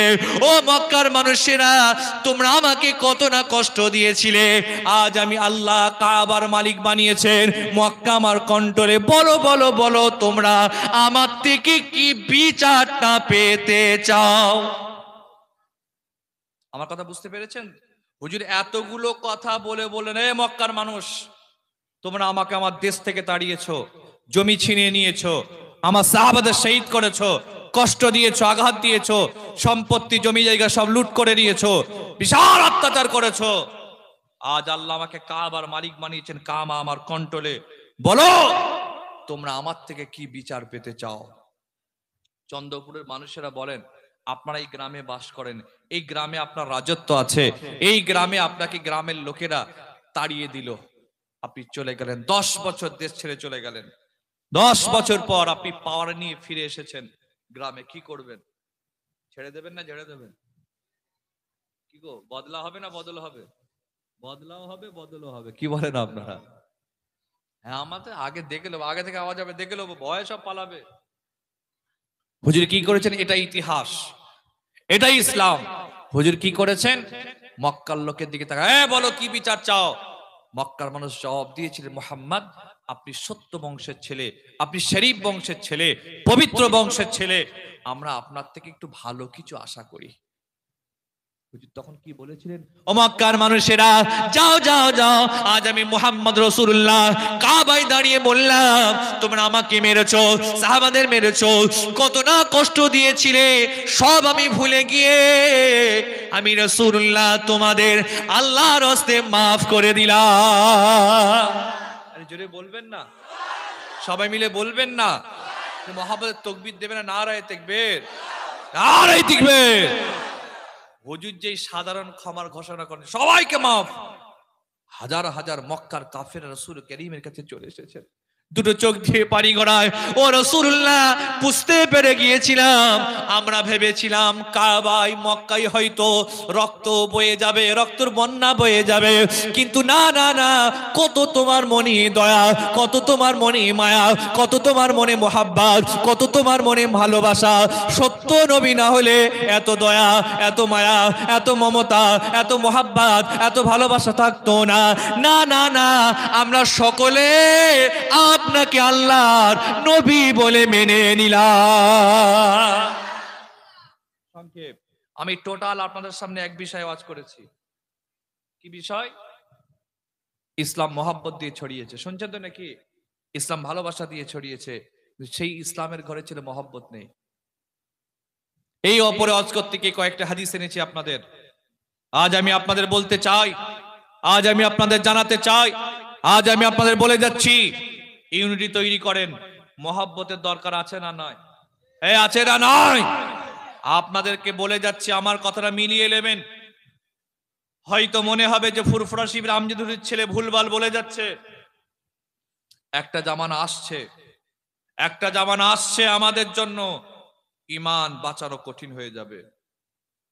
আপনি মুসলমান, ঠ্যাঙাবে আপনাকে, নামাজ পড়লে মার খেতে হবে, আল্লাহ বললে মার খেতে হবে, দাড়ি পড়লে দাড়ি রাখলে মার খেতে হবে। হচ্ছে না হয়নি? পেপার মিডিয়াতে দেখছেন, হচ্ছে না হয়নি? এটা আরো বাড়বে। কচু পাতায় ঈমান রাখা যেমন কষ্টকর, কচু পাতায় পানি রাখা যেমন কষ্টকর, তার থেকে বেশি ঈমান রাখা কষ্টকর হয়ে যাবে। সেই জামানা আসছে। ১৫০০ বছর আগে রাসূল কারীমের সাহাবারা আল্লাহ পাবার জন্য, রসুল পাবার জন্য, ইসলাম বাঁচাবার জন্য ঘর ছেড়েছেন, বাড়ি ছেড়েছেন, দেশ ছেড়েছেন, স্ত্রী ছেড়েছেন। আমাদেরকেও ছাড়তে হবে। প্রিপারেশন নেন, মানসিকভাবে না, সব ছাড়তে হবে। তখন বোঝা যাবে কত ইমানের তেজ, মুসলমানের পাওয়ার, তখন বোঝা যাবে কি অরিজিনাল। সারা পৃথিবীতে ইমাম মাহাদি আসবেন, এটা আমাদের আকীদা, বিশ্বাস আছে না নাই? রসুল যখন বলেছেন আসবে না, আসবে না, ইমাম মাহাদি যখন আসবে, সারা পৃথিবীতে মুসলমানের সংখ্যা হবে কিছু কম বেশি 200 কোটির ওপরে। কত কোটি? সবাই মিলে বলেন। 200 কোটির ওপরে মুসলমানের বাস। আর ইমাম মাহাদির সাথে সাথ দেবে কজন জানেন? কয়েক লাখ লোক মাত্র। ওনার বিরুদ্ধে চলে যাবে। এই আপনারা দেখেন না, প্যালেস্তাইন, গাজার আমার ভাইদের দিকে তাকান, অল্প কটা লোক যুদ্ধ করছে, সংগ্রাম করছে, জিহাদ করছে। পৃথিবীর মুসলমান দেশেদের কোনো কথা আছে? কোনো কথা নেই, কোনো আওয়াজ নেই, কোনো চিল্লানো নেই, কেউ কিছু বলছে না। খুব জামানা পরিস্থিতি খারাপের দিকে আসছে। ভাই আমার এখনো সময় আছে, ইত্তেফাক হন, ইত্তেহাদ হন, মিল মোহাব্বত বাড়ান, ভাই যারা বাড়ান, মানুষকে মোহাব্বত করেন, ভালোবাসেন, প্রেম করেন, ক্ষমা করে দিন, মায়া দিন। ভাই একসাথে থাকলে মনে মনে অশান্তি একটু হয়, কিন্তু মাফ করে দিন, মাফ করে দিন। ক্ষমাকারীকে পৃথিবীর কেউ ভালোবাসুক আর না বাসুক, আমার আল্লাহ বলো ভালোবাসে। জোরে বলবেন না? এই জলসা কমিটির ভাইদের উদ্দেশ্যে আমি বলতে চাই, আপনারা মিল মোহাব্বতের সাথে থাকেন, মিলেমিশে। এই কচি কে কথা বলছে এখানে? মিলেমিশে থাকেন, মোহাব্বতের সাথে থাকেন, ভালোবাসার সাথে থাকেন। একটা প্রতিষ্ঠান চালাতে গেলে, জলসা চালাতে গেলে বহু ঝামেলা হয়, বহু কথা শুনতে হয়। 10 টাকা চাঁদা তুলতে গেলে 100 টাকার কথা শুনতে হয়। কি বলেন আপনারা? হয় না? হয় না? 10 টাকা দেবে, 100 টাকার কথা শোনাবে। তারপর আমার মতো কিছু হুজুর আছে, সে আবার গরম দেখাবে। ছেলেগুলোর কম কষ্ট হয়, আমি বুঝিয়ে দে, কিন্তু ছেলেগুলো বুঝলো না, এরা বুঝলো না। বাবাজি খুব কষ্ট করে মেহনত করে আপনারা জলসাটা কায়েম করেছেন। এটা প্রতি বছর হোক, আপনারা চান তো নাকি? সবাই চান? কারা কারা চান না হাত তুলুন। এই ভাবছে নাকি চাঁদা, এরা ভাবছে মানে ভাইজান চাঁদা তুলবে। সবাই চায় একবার তাকবীর দেন, নারায়ে তাকবীর। সবাই মিলে তাকবীর দেন, নারায়ে তাকবীর। আল্লাহ পাক এই মাহফিলকে কবুল করেন, বলে আল্লাহুম্মা আমিন। ভাই আমি সংক্ষেপের দিকে চলে আসছি। আমি টোটাল এতক্ষণ 1.5 ঘন্টার উপরে কথা বলেছি। আমার কথায় কেউ কষ্ট পেয়েছেন? কেউ রাগ করেছেন? কেউ দুঃখ পেয়েছেন? আপনারা কষ্ট পেলে ক্ষমা করবেন। আর আমি আপনাদের উদ্দেশ্যে আরেকটা কথা বলতে চাই। এই মঈনুদ্দিন, বলছি বইটা নিয়ে এসো, বইটা তাড়াতাড়ি। আমি দোয়া চাই, বিদায় নেব আপনাদের খেদমত থেকে। তার আগে একটা কেতাব আমি এনেছি, আমার আব্বা হুজুর কেবলার লেখা। অল্প কয়েকটা মনে হচ্ছে গাড়িতে আছে, কি আমি জানি না আছে কি, যদি থাকে আপনারা নেবেন। দেখছি এত অসুবিধা, এইটাই মাথায় ঢুকে। আল্লাহ, এই কিতাব আপনারা নেবেন। কি কিতাব? আমাদের সমাজে অনেকে আছে নামাজ পড়তে পারে না, উজু করতে পারে না, তায়াম্মুম করতে পারে না, ফরজ গোসল করতে পারে না। কি করে নামাজ পড়বেন, কিভাবে উজু করবেন, কিভাবে তায়াম্মুম করবেন, কিভাবে ফরজ গোসল করবেন, এরকম নিত্য প্রয়োজন। মা বোনদের মাসে মাসে শরীর খারাপ হয়, বহু মা বোন আছেন পাক হবার নিয়ম জানে না। এরকম নিত্য প্রয়োজনীয় কিছু মাসলা মাসাইল নিয়ে আমার আব্বা হুজুর কেবলার লেখা একটা ছোট্ট চটি কেতাব আমি এনেছি। 20 টাকা করে দাম আছে। কেতাবটি আপনারা সংগ্রহ করবেন, বলে ইনশাআল্লাহ। আর ওই কেতাবের শেষে ফুরফুরা শরীফের মুজাদ্দিদ জামান আমার দাদা পীর সাহেব কে ওসিয়াতনামা লেখা আছে। কারা কারা পড়েছেন হাত তোলেন তো দেখি দাদার ওসিয়াত। এই দুই ভাই আমার সব দিকে ঠিক আছে, আলহামদুলিল্লাহ। আপনারা পড়েন, শুধু আল্লাহ দাদা হুজুর জিন্দাবাদ। ওসিয়াতনামা পড়বেন না? ওসিয়াতনামা পড়বেন, বলে ইনশাআল্লাহ। বলেন ইনশাআল্লাহ। একবার দরুদ শরীফ, আল্লাহুম্মা।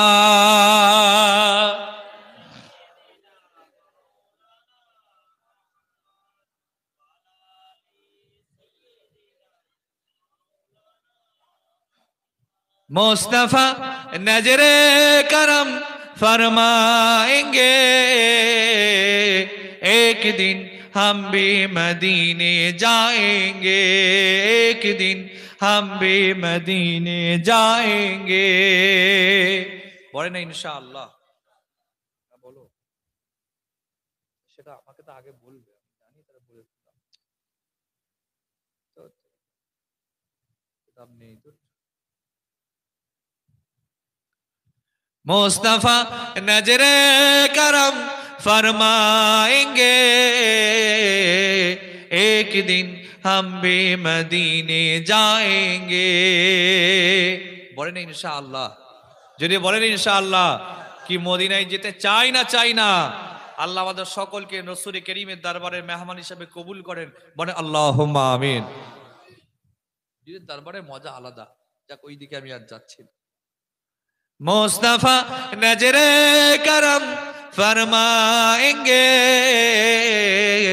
एक दिन हम भी मदीने जाएंगे। या नबी या नबी या नबी या नबी या नबी या नबी, एक दिन हम भी मदीने जाएंगे। जी रही हूँ बस इसी उम्मीद पर, जी रही हूँ बस इसी उम्मीद पर, जब करम होगा मदीने जाएंगे, जब करम होगा मदीने जाएंगे। या नबी या नबी या नबी या नबी या नबी या नबी, एक दिन हम भी मदीने जाएंगे। मुस्तफा नजरे करम फरमाएंगे, एक दिन हम भी मदीने जाएंगे।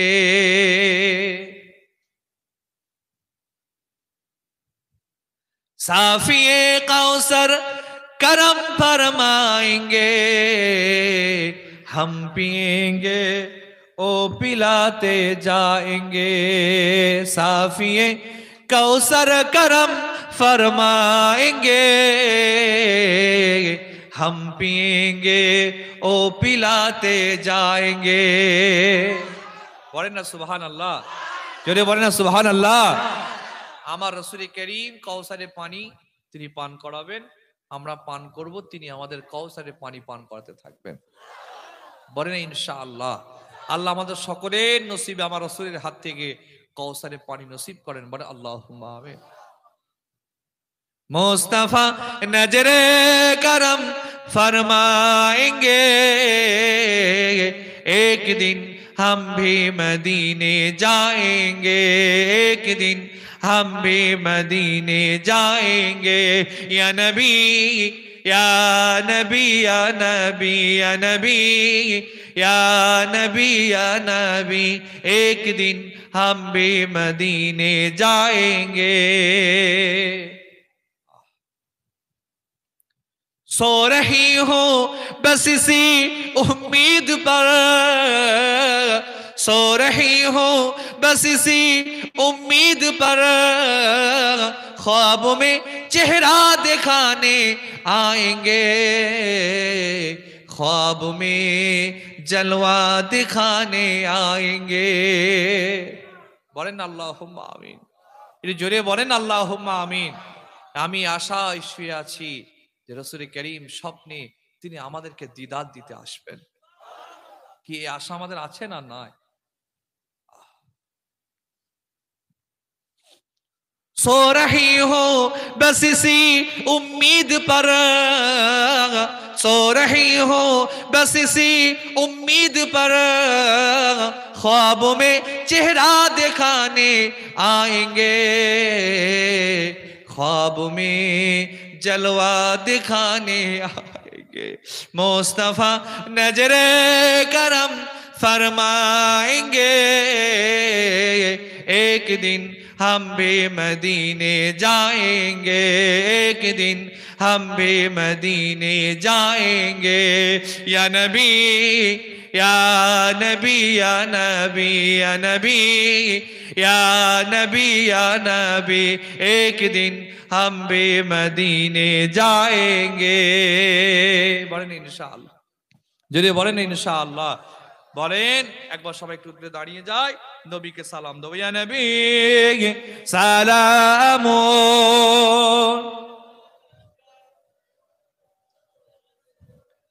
ভাইয়া তুলে দেন, হাল খারাপ।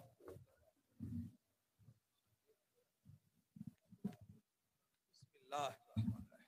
সবাই একটু আগিয়ে আগিয়ে আসেন। মাশাআল্লাহ। থাক যা আছে থাক। যে আশপাশে যারা আছে সব ভেতরে চলে আসেন। এবার তো হয়েই গেল, আর একটা হুজুরকে উইকেট ফেলতে পারলেই তাবারুক হুজুর, তাই তো নাকি? আপনারা কারা কারা তাবারুকের জন্য বসে আছেন একটা হাত তুলুন তো দেখি। একজনও চাচা আগে হাত তুলেছে। আপনারা সব তাবারুকের জন্য শুনছেন তো নাকি? যদি থাকতেন তা এতক্ষণ থাকতেন না, সব শেষে আসতেন। নিশ্চয়ই আপনারা এসেছেন তাবারুকের আশায়, আল্লাহ রাসূলের মহব্বতে এসেছেন। সুবহানাল্লাহ। সেই হুজুরের মহব্বতের কিছু কথা বলেছি, এবার রাসূল করিমকে দাঁড়িয়ে একটু সালাম দেবো। এই যে নবীকে দাঁড়িয়ে সালাম দিই, এটা আমরা কিয়াম বলি। কি বলি? এটা কোনো ফরজ নয়, এটা কোনো ওয়াজিব, এটা মুস্তাহাব, মুস্তাহসান, মুবাহ, ভালো কাজ করলে সওয়াব আছে, না করলে কোনো গোনা নেই। দাদা হুজুর ওসিয়াত আমাদের কি বলে গেছেন জানেন? দাদা হুজুর বলেছেন, বাবা যখন তোমাদের মজলিসে কেউ কিয়ামে দাঁড়াবে কাউকে ধরে বসাবে না, আর কেউ যদি বসে থাকে তাকে জোর করে দাঁড় করাবে না। হুজুর কি সুন্দর দেখে গেছে। এটা আমরা মহাব্বতে করি। দাদা হুজুর কেবলাকে আমরা মানি। আপনার সব দাদা হুজুরের মুরিদ তো? জোরে বলেন, আওয়াজ দিয়ে বলেন, দাদা হুজুরের মুরিদ তো নাকি? দাদা হুজুর বলেছেন তোমরা নবীকে সালাম বসেও দিতে পারো, শুয়েও দিতে পারো, দাঁড়িয়েও দিতে পারো। তা আমরা একটু এখান থেকে দাঁড়িয়ে দাঁড়িয়ে নবীকে সালাম দেবো, দিল খুলে মহব্বতের সাথে সালাম দিয়ে। কারণ যখন মদিনা শরীফে আমরা যাই, হজ কিংবা উমরাতে যাই, আমার রসুলকে বসে বসে সালাম দেওয়া হয় না, দাঁড়িয়ে দাঁড়িয়ে সালাম দেওয়া হয়? আসসালাতু ওয়াসসালামু আলাইকা ইয়া রাসূলুল্লাহ, দাঁড়িয়ে দাঁড়িয়ে সালাম। তাই আমরা একটু এখান থেকে রাসূলকে দাঁড়িয়ে সালাম দেবো। সবাই দিল খুলে মহব্বতের সাথে একটু আওয়াজ করে পড়েন, ইয়া নবী সালামুন।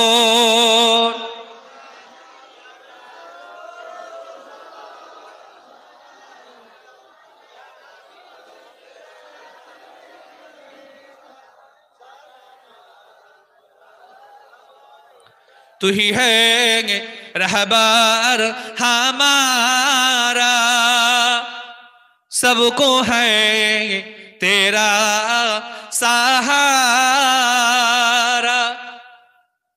रहम कर सब पर खुदारा, लो सलाम अपनी हमारा, यार में सलामो।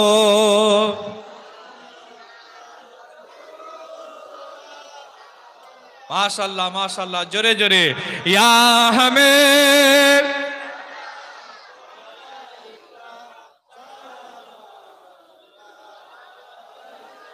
জিবরাইল দিলেন যে আওয়াজ, খুলে দাও আসমানের দুয়ার, এসেছেন নবীদের সরদার, করিতে আল্লাহর ও দিদার, মে সালামো।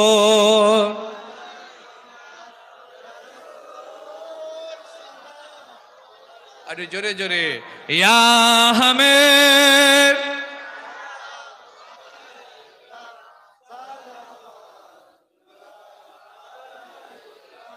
या रसूल लो सलाम मोदर शाबाद, या रसूल लो सलाम ए जालसार, या रसूल लो सलाम ए बांगलार, আমরা যে অধম গোনাগার, মে সালামুন।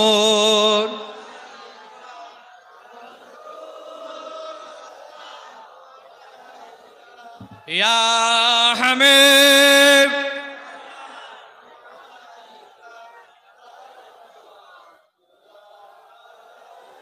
যে যেখানে আছেন ঠিক ওইভাবে বসেন, ছোট্ট করে দোয়া হবে, বসেন। ইয়া রাব্বি সাল্লিম ওয়া সাল্লিম দাইমান।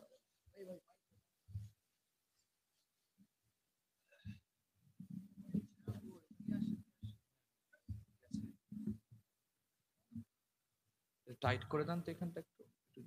দুরূদ শরীফ, আল্লাহুম্মা সাল্লি আলা, যতটা পড়া যায়, ওয়া আলা আলি।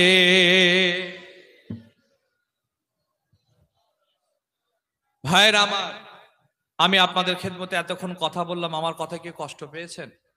কেউ রাগ করেছেন? যদি কেউ মনে কষ্ট পান, দুঃখ পান, আমাকে ক্ষমা করবেন। আর আল্লাহ যদি আবার কখনো সুযোগ করে দেন, ইনশাআল্লাহ আবার দেখা হবে। কি বলেন না? ইনশাআল্লাহ দেখা হবে, নসিবে থাকলে আবার দেখা হবে ইনশাআল্লাহ। আমি দাওয়াত দিচ্ছি আপনাদের, ফুরফুরা শরীফে এলে আমাদের বাড়িতে আসবেন। আমাদের বাড়িটা হয়তো অনেকে জানেন, অনেকে জানেন না। দাদা হুজুর কেবলার মাজার শরীফ পার করে তালতলাহাট পোল বা ছোট হুজুর কেবলার মাজার শরীফ জানেন তো?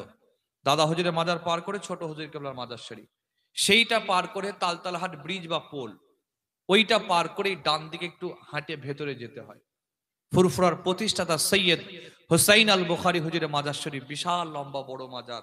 কারা কারা গিয়েছেন একটু হাত তোলেন তো দেখি। ও মাশাআল্লাহ, অনেকে গিয়েছেন। মারহাবা মারহাবা। আমি দাওয়াত দিলাম আপনারা আসবেন। আমরা গরিব মানুষ তো একটু বাসতলার ভেতরে থাকি, বুঝতে পেরেছেন? একটু বাসতলার ভেতরে আসবেন, দেখা হবে, কথা হবে। আর আমাদের সামনে আমাদের দরবারে জিকিরের মাহফিল হয় 25শে ডিসেম্বর। কত তারিখ? ডিসেম্বরের 25 তারিখ। আমি দাওয়াত দিচ্ছি আপনাদের। দিনের বেলা হয়, সকাল 10টা থেকে শুরু হয়। মাগরিবের নামাজ পড়ে আমার আব্বাজান হুজুর পীর সাহেব কেবলা তিনি ওঠেন, জিকিরের মাহফিল তালিম দিয়ে শেষ করে দেন। 6:30 7টা পর্যন্ত হয়। আমি দাওয়াত দিচ্ছি আপনাদের, আপনারা আসবেন ইনশাআল্লাহ, দেখা হবে, কথা হবে। আর আরেকটা কথা বলি, আজকে আমি একটু বলেই নি, আমার ছোট ভাইয়ের আসার কথা ছিল। হ্যান্ডবিলে যে নাম ছিল পীরজাদা সৈয়দ হাম্মাম হোসাইন, আমার ছোট ভাই অসুস্থ, শরীরটা খারাপ। কয়েকদিন আগে ঠান্ডা লেগে গিয়েছে, জ্বর সর্দি কাশি, আসতে পারলো না। আমি যেহেতু আরেকটা হুজুর আমাদের আখেরি দোয়া ফুরফুরা শরীফের আওরাজের মোজাদ্দেদ জামান, তিনিও কোনো কারণে আসতে পারেননি, ভাইও আসতে পারবে না, উনিও আসতে পারবেন না। লোকজন তো কমিটি ছেলেদের ধরে ধরে ঠ্যাঙাবে, কি বলেন আপনারা? তোরা দাওয়াত করিসনি, মিথ্যা নয়, আসবে না। সেই জন্য ভাই, আমি ছোট ভাই আমাকে বললো, ভাইজান আপনি একটুখানি যান। আর আজকে আমার জলসা ছিল এই আমতা ওই নারীর ময়দানের দিকে, বৃষ্টির কারণে ওরা ক্যান্সেল করেছে। ফাঁকাই ছিলাম, যাক আল্লাহ নসিবে রেখেছিল, কপালে ছিল, এসেছি আপনাদের খেদমতে। বেশ কিছুক্ষণ, অনেকক্ষণ মন থেকে দিল থেকে ফ্র্যাঙ্কলি কথাবার্তা বলেছি। আমার কথাই কষ্ট পেলে আপনারা ক্ষমার দৃষ্টিতে দেখবেন। আল্লাহ সুযোগ দিলে ইনশাআল্লাহ আবার আসবো, আবার কথা বলবো। এটুকু বলে আমি বিদায় নিচ্ছি। এই কমিটির ছেলেরা কই? আমার ভাইকে নিয়ে আসেন। ও কি আসেনি নাকি? কই তাহলে? নিয়ে আসেন, নিয়ে আসেন। আল্লাহ, বসেন। তো শেষ সময় আর একটা কথা, নামাজ পড়বেন বলে ইনশাআল্লাহ। আর একটা জিনিস আমি নসিহতমূলক কথা, বাবাজি উজু করে থাকবেন বলে ইনশাআল্লাহ। সব সময় উজু অবস্থায় থাকবেন। কি অবস্থায় থাকবেন? উজু অবস্থায় থাকবেন। উজু অবস্থায় আছেন মানে আপনি পাক অবস্থায় আছেন। আর পাক অবস্থায় থাকা মানে প্রত্যেকটা মুহূর্তে আপনার নামায় আমালে অটোমেটিক নেকি সওয়াব লেখা হচ্ছে। এই জন্য উজু অবস্থায় থাকবেন। আর উজু অবস্থায় থাকলে আমি নিজে দেখেছি, আমার প্র্যাকটিক্যাল এক্সপিরিয়েন্স, উজু অবস্থায় থাকলে নামাজ অনেক সহজ হয়ে যায়, অনেক সহজ হয়ে যায়। উজু আছে, আজান হয়ে গেল, চল নামাজটা পড়ে নি। উজু যখন নাই, আজান হয়ে গেল, দু তেরিকা আবার উজু করতে হবে, এই করতে হবে, অনেক ঝামেলা। বাবা যেরাম ঘাড়ে লেগে যায়। উজু অবস্থায় থাকবেন, বলেন ইনশাআল্লাহ। এই জোরে বলেন ইনশাআল্লাহ। আমি বিদায় নিচ্ছি। মাশাআল্লাহ, আমার ছোট ভাই, আপনারা অনেকে চেনেন না, নতুন মানুষ, এইদিকে আমাদের একটু আসা যাওয়া আমাদের দিকে কম। এসো, এসো, পাশে এসো, পাশে এসো। পশ্চিম মেদিনীপুর, দাসপুর, ঘাটাল, ওখানে আমার ভাইয়ের বাড়ি। আমার দাদা পীর সাহেব কেবলা সিলসিলার বিশিষ্ট আলেম, আমাদের পীরজাদা সৈয়দ আওলাদ রাসূল, একই বংশের ছেলে, আল্লাহ বড় করুক, মুকাররিম ভাই আমার এসেছেন, আপনাদের খেদমতে কথাবার্তা বলবেন। আমি তার আগে গুনাহগার সৈয়দ হাম্মাদ হুসাইন ছোট্ট করে দোয়া করতে চাই। আমি ছোট্ট করে দোয়া নিই, আমার ভাইকে মাইক দেবো, আপনারা তার মূল্যবান বক্তব্য শুনবেন। আল্লাহুম্মা আমিন। আল্লাহ আজকের মাহফিলকে আপনি কবুল ও মঞ্জুর করেন। আল্লাহ আজকের মাহফিলটা আপনি কবুল করে নেন। আল্লাহ আজকের মাহফিলটা আপনি আমাদের হেদায়েতের ওসিলা বানিয়ে দেন। আল্লাহ আপনি আমাদের নামাজি বানিয়ে দেন। আল্লাহ আপনি আমাদের রোজাদার বানিয়ে দেন। আল্লাহ আপনি আমাদের দিনদার বানিয়ে দেন। আল্লাহ আপনি আমাদের চরিত্রবান বানিয়ে দেন। আল্লাহ অন্তর থেকে হিংসা, হাসাদ, লোভকে দূর করে দেন। মনটা সাদাসিধা বানিয়ে দেন। মনের ভেতরে আপনার এবং রসুলের পাকের মহাব্বত তৈরি করে দেন। আহলে বায়াতদের মহাব্বত তৈরি করে দেন। ওলিয়া উলিয়া পীর মাশাইখদের মহাব্বত তৈরি করে দেন। আল্লাহ, আল্লাহ পাক আমাদের এলাকার যত গোরস্থানের কবরবাসীদের আল্লাহ আপনি মাফ করে দেন। আল্লাহ, আমার ছেলেরা অনেক কষ্ট করে মেহনত করে দৌড়ঝাঁপ করে মাহফিলটা ইন্তজাম দিয়েছেন। আল্লাহ আপনি মাহফিলকে কবুল করেন, তাদের খেদমতগুলোকে আপনি কবুল করেন। আল্লাহ যারা সাহায্য সহযোগিতা করেছে, আল্লাহ তাদের এই খেদমতকে আপনি কবুল করেন। আল্লাহ আমার সব ভাইদের হায়াত কিসমতে দারাজ করে দিন। রুজি রোজগারে, কাজ কারবারে, ব্যবসাতে আল্লাহ বরকত দিন। আল্লাহ, আল্লাহ আমার মা বোনদের সব হায়াত কিসমতকে দারাজ করে দিন। আল্লাহ আমার মা বোনদেরকে চরিত্রবতী পর্দা নেশিনা বানিয়ে দেন। আল্লাহ স্বামীর খেদমত করার তৌফিক দেন।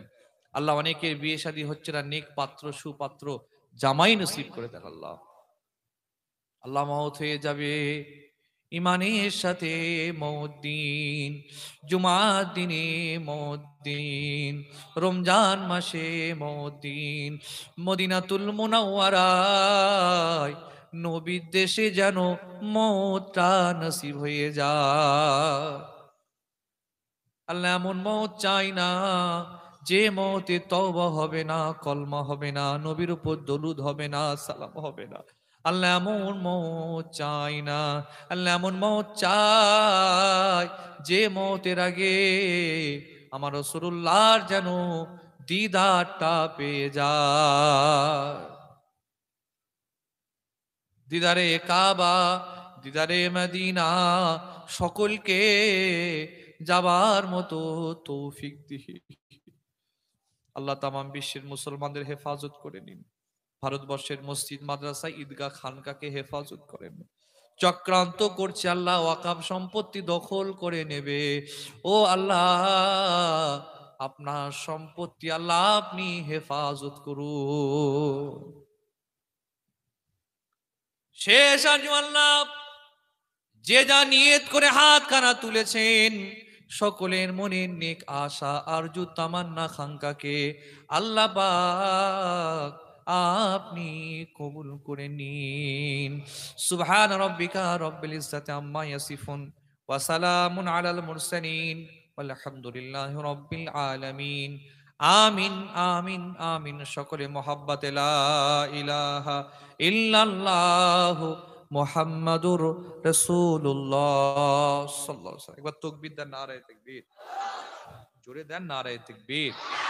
সিলসিলায়ে হক মুজাদ্দিদে জামান আমার দাদা পীর সাহেব কেবলার হক সিলসিলা, আওলাদে রাসূল, আওলাদে রাসূল, নারায়ে তাকবীর, দরুদ শরীফ। আল্লাহুম্মা ভাই তাহলে যাই কুলফার দিকে। কোথায় পড়বেন?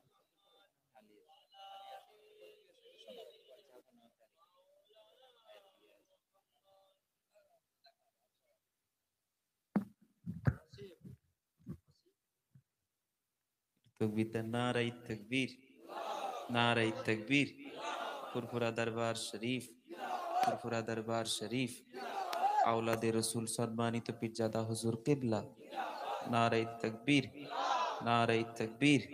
ফুরফুরা দরবার শরীফ, বুখারিয়া দরবার শরীফ, নারায়ে তাকবীর, নারায়ে তাকবীর। আওলাদে রসুল পীরজাদা হুজুর কিবলা, নারায়ে তাকবীর। আসেন সকলে দাঁড়িয়ে একটু সালাতুস সালাম করি। সকলে দাঁড়িয়ে যান, একটু দাঁড়িয়ে যান মেহেরবানি করে।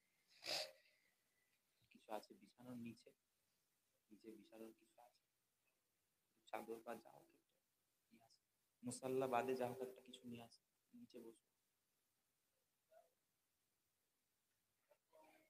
সালাম পড়বেন। কারো কষ্ট হবে? গভীর রাত হয়েছে, রাসূলের পাকের শানে মহাব্বতে পড়তে পারবেন তো? মহাব্বত, যে জিনিস মহাব্বত আছে সেই জিনিসকে আল্লাহ কবুল করে নেন। বলেন সুবহানাল্লাহ। রাসূলে পাকের শানে দরুদ ও সালাম পাঠাবো। আল্লাহ পাক বলছেন, ইন্নাল্লাহ ওয়া মালাইকাতাহু ইউসাল্লুনা আলান নবী, নিশ্চয়ই আমি এবং আমার মালাইকা আমরা সকলে মিলে নবীর প্রতি দরুদ এবং সালামের তোহফা পাঠাই। ইয়া আইয়ুহাল্লাযীনা আমানু সাল্লু আলাইহি ওয়া সাল্লিমু তাসলিমা। হে ঈমানদার বিশ্বাসী বান্দারা, তোমরা যারা ঈমান এনেছো কিসের উপরে? আমানতু বিল্লাহি ওয়া মালাইকাতিহি, আমার উপরে, আমার ফেরেশতাদের উপরে, নবী রাসূলদের উপরে, কিতাবের প্রতি, আখিরাতের প্রতি। তোমরাও নবীর প্রতি বেশি বেশি করে মহাব্বতের সঙ্গে দরুদ এবং সালাম তোহফা পাঠাও। যদি বলুন সুবহানাল্লাহ। তো আমি সালাম পড়বো, আমার সঙ্গে সঙ্গে সকলে পড়বেন। সকলে পড়ে। तुम पर लाखों सलाम आका, तुम पर लाखों सलाम। पढ़ें, तुम पर लाखों सलाम आका, तुम पर लाखों सलाम। आपका चाहा रब का चाहा, रब का चाहा आपका चाहा, आपका चाहा रब का चाहा, रब का चाहा आपका चाहा। रब से ऐसी चाहत वाले तुम पर लाखों सलाम, तुम पर लाखों सलाम आका, तुम पर लाखों सलाम, तुम पर लाखों सलाम आका, तुम पर लाखों सलाम। ख्वाब में अपना जलवा दिखाओ, आशिकों को नूरी बनाओ। ख्वाब में अपना जलवा दिखाओ, आशियों को नूरी बनाओ। ऐ चमकीली रंगत वाले तुम पर लाखों सलाम, तुम पर लाखों सलाम आका। আল্লাহ কবুল করুন। আপনাদের কষ্ট হচ্ছে আমি বুঝতে পারছি, আপনাদের খুব কষ্ট হচ্ছে। হ্যাঁ, এতক্ষণ বসে আছেন। দেখেন নবীর মিলাদ কাদের কষ্ট হয় জানেন?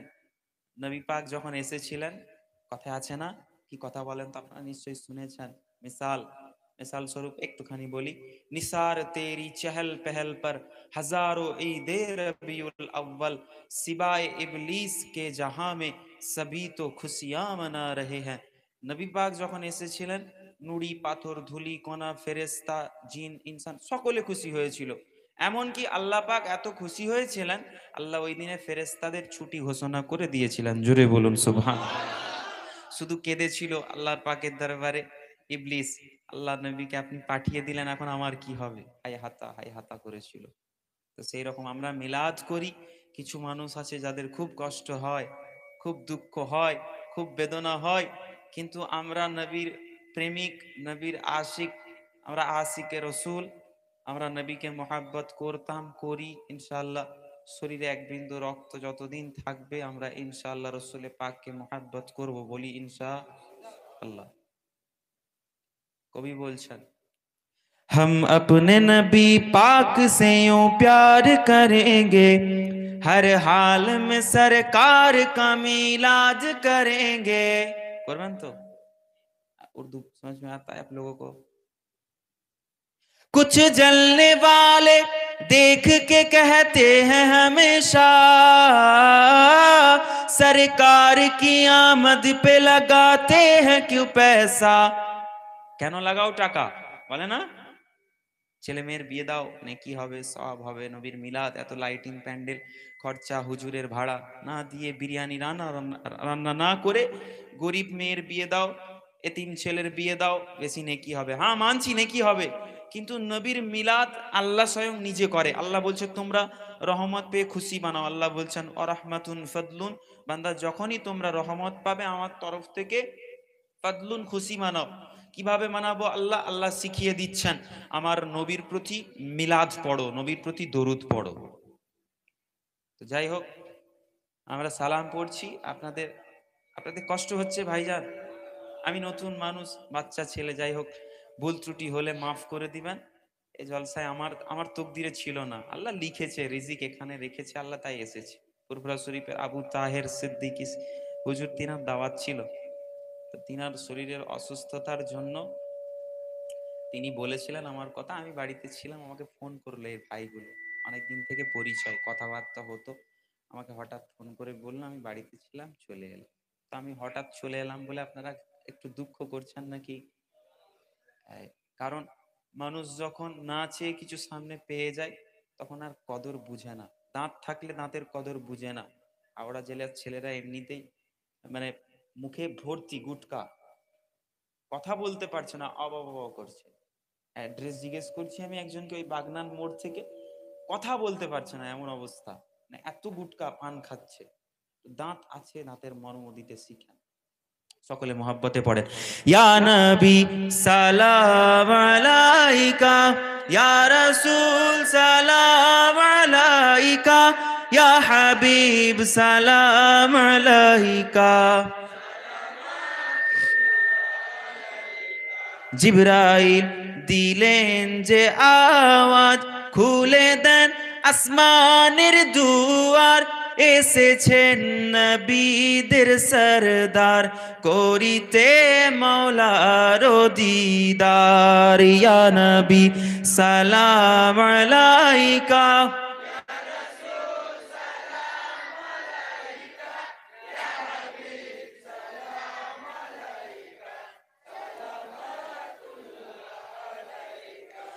আমাদের মনের বাসনা, যেতে চাই সোনার মদিনা, কোন পথে হইব রওয়ানা, বলে দিন শাহে মদিনা। ইয়া নবী সালাম আলাইকা, ইয়া রাসূল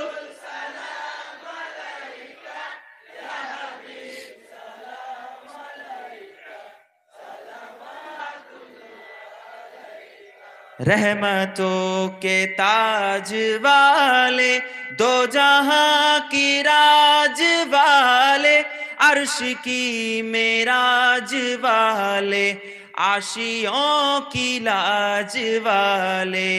या नबी सलाम अलैका, या रसूल सलाम अलैका, या हबीब सलाम अलैका, সালাওয়াতুল্লাহ আলাইকা। বুঝছেন বালাগাল উলা বিকামালিহি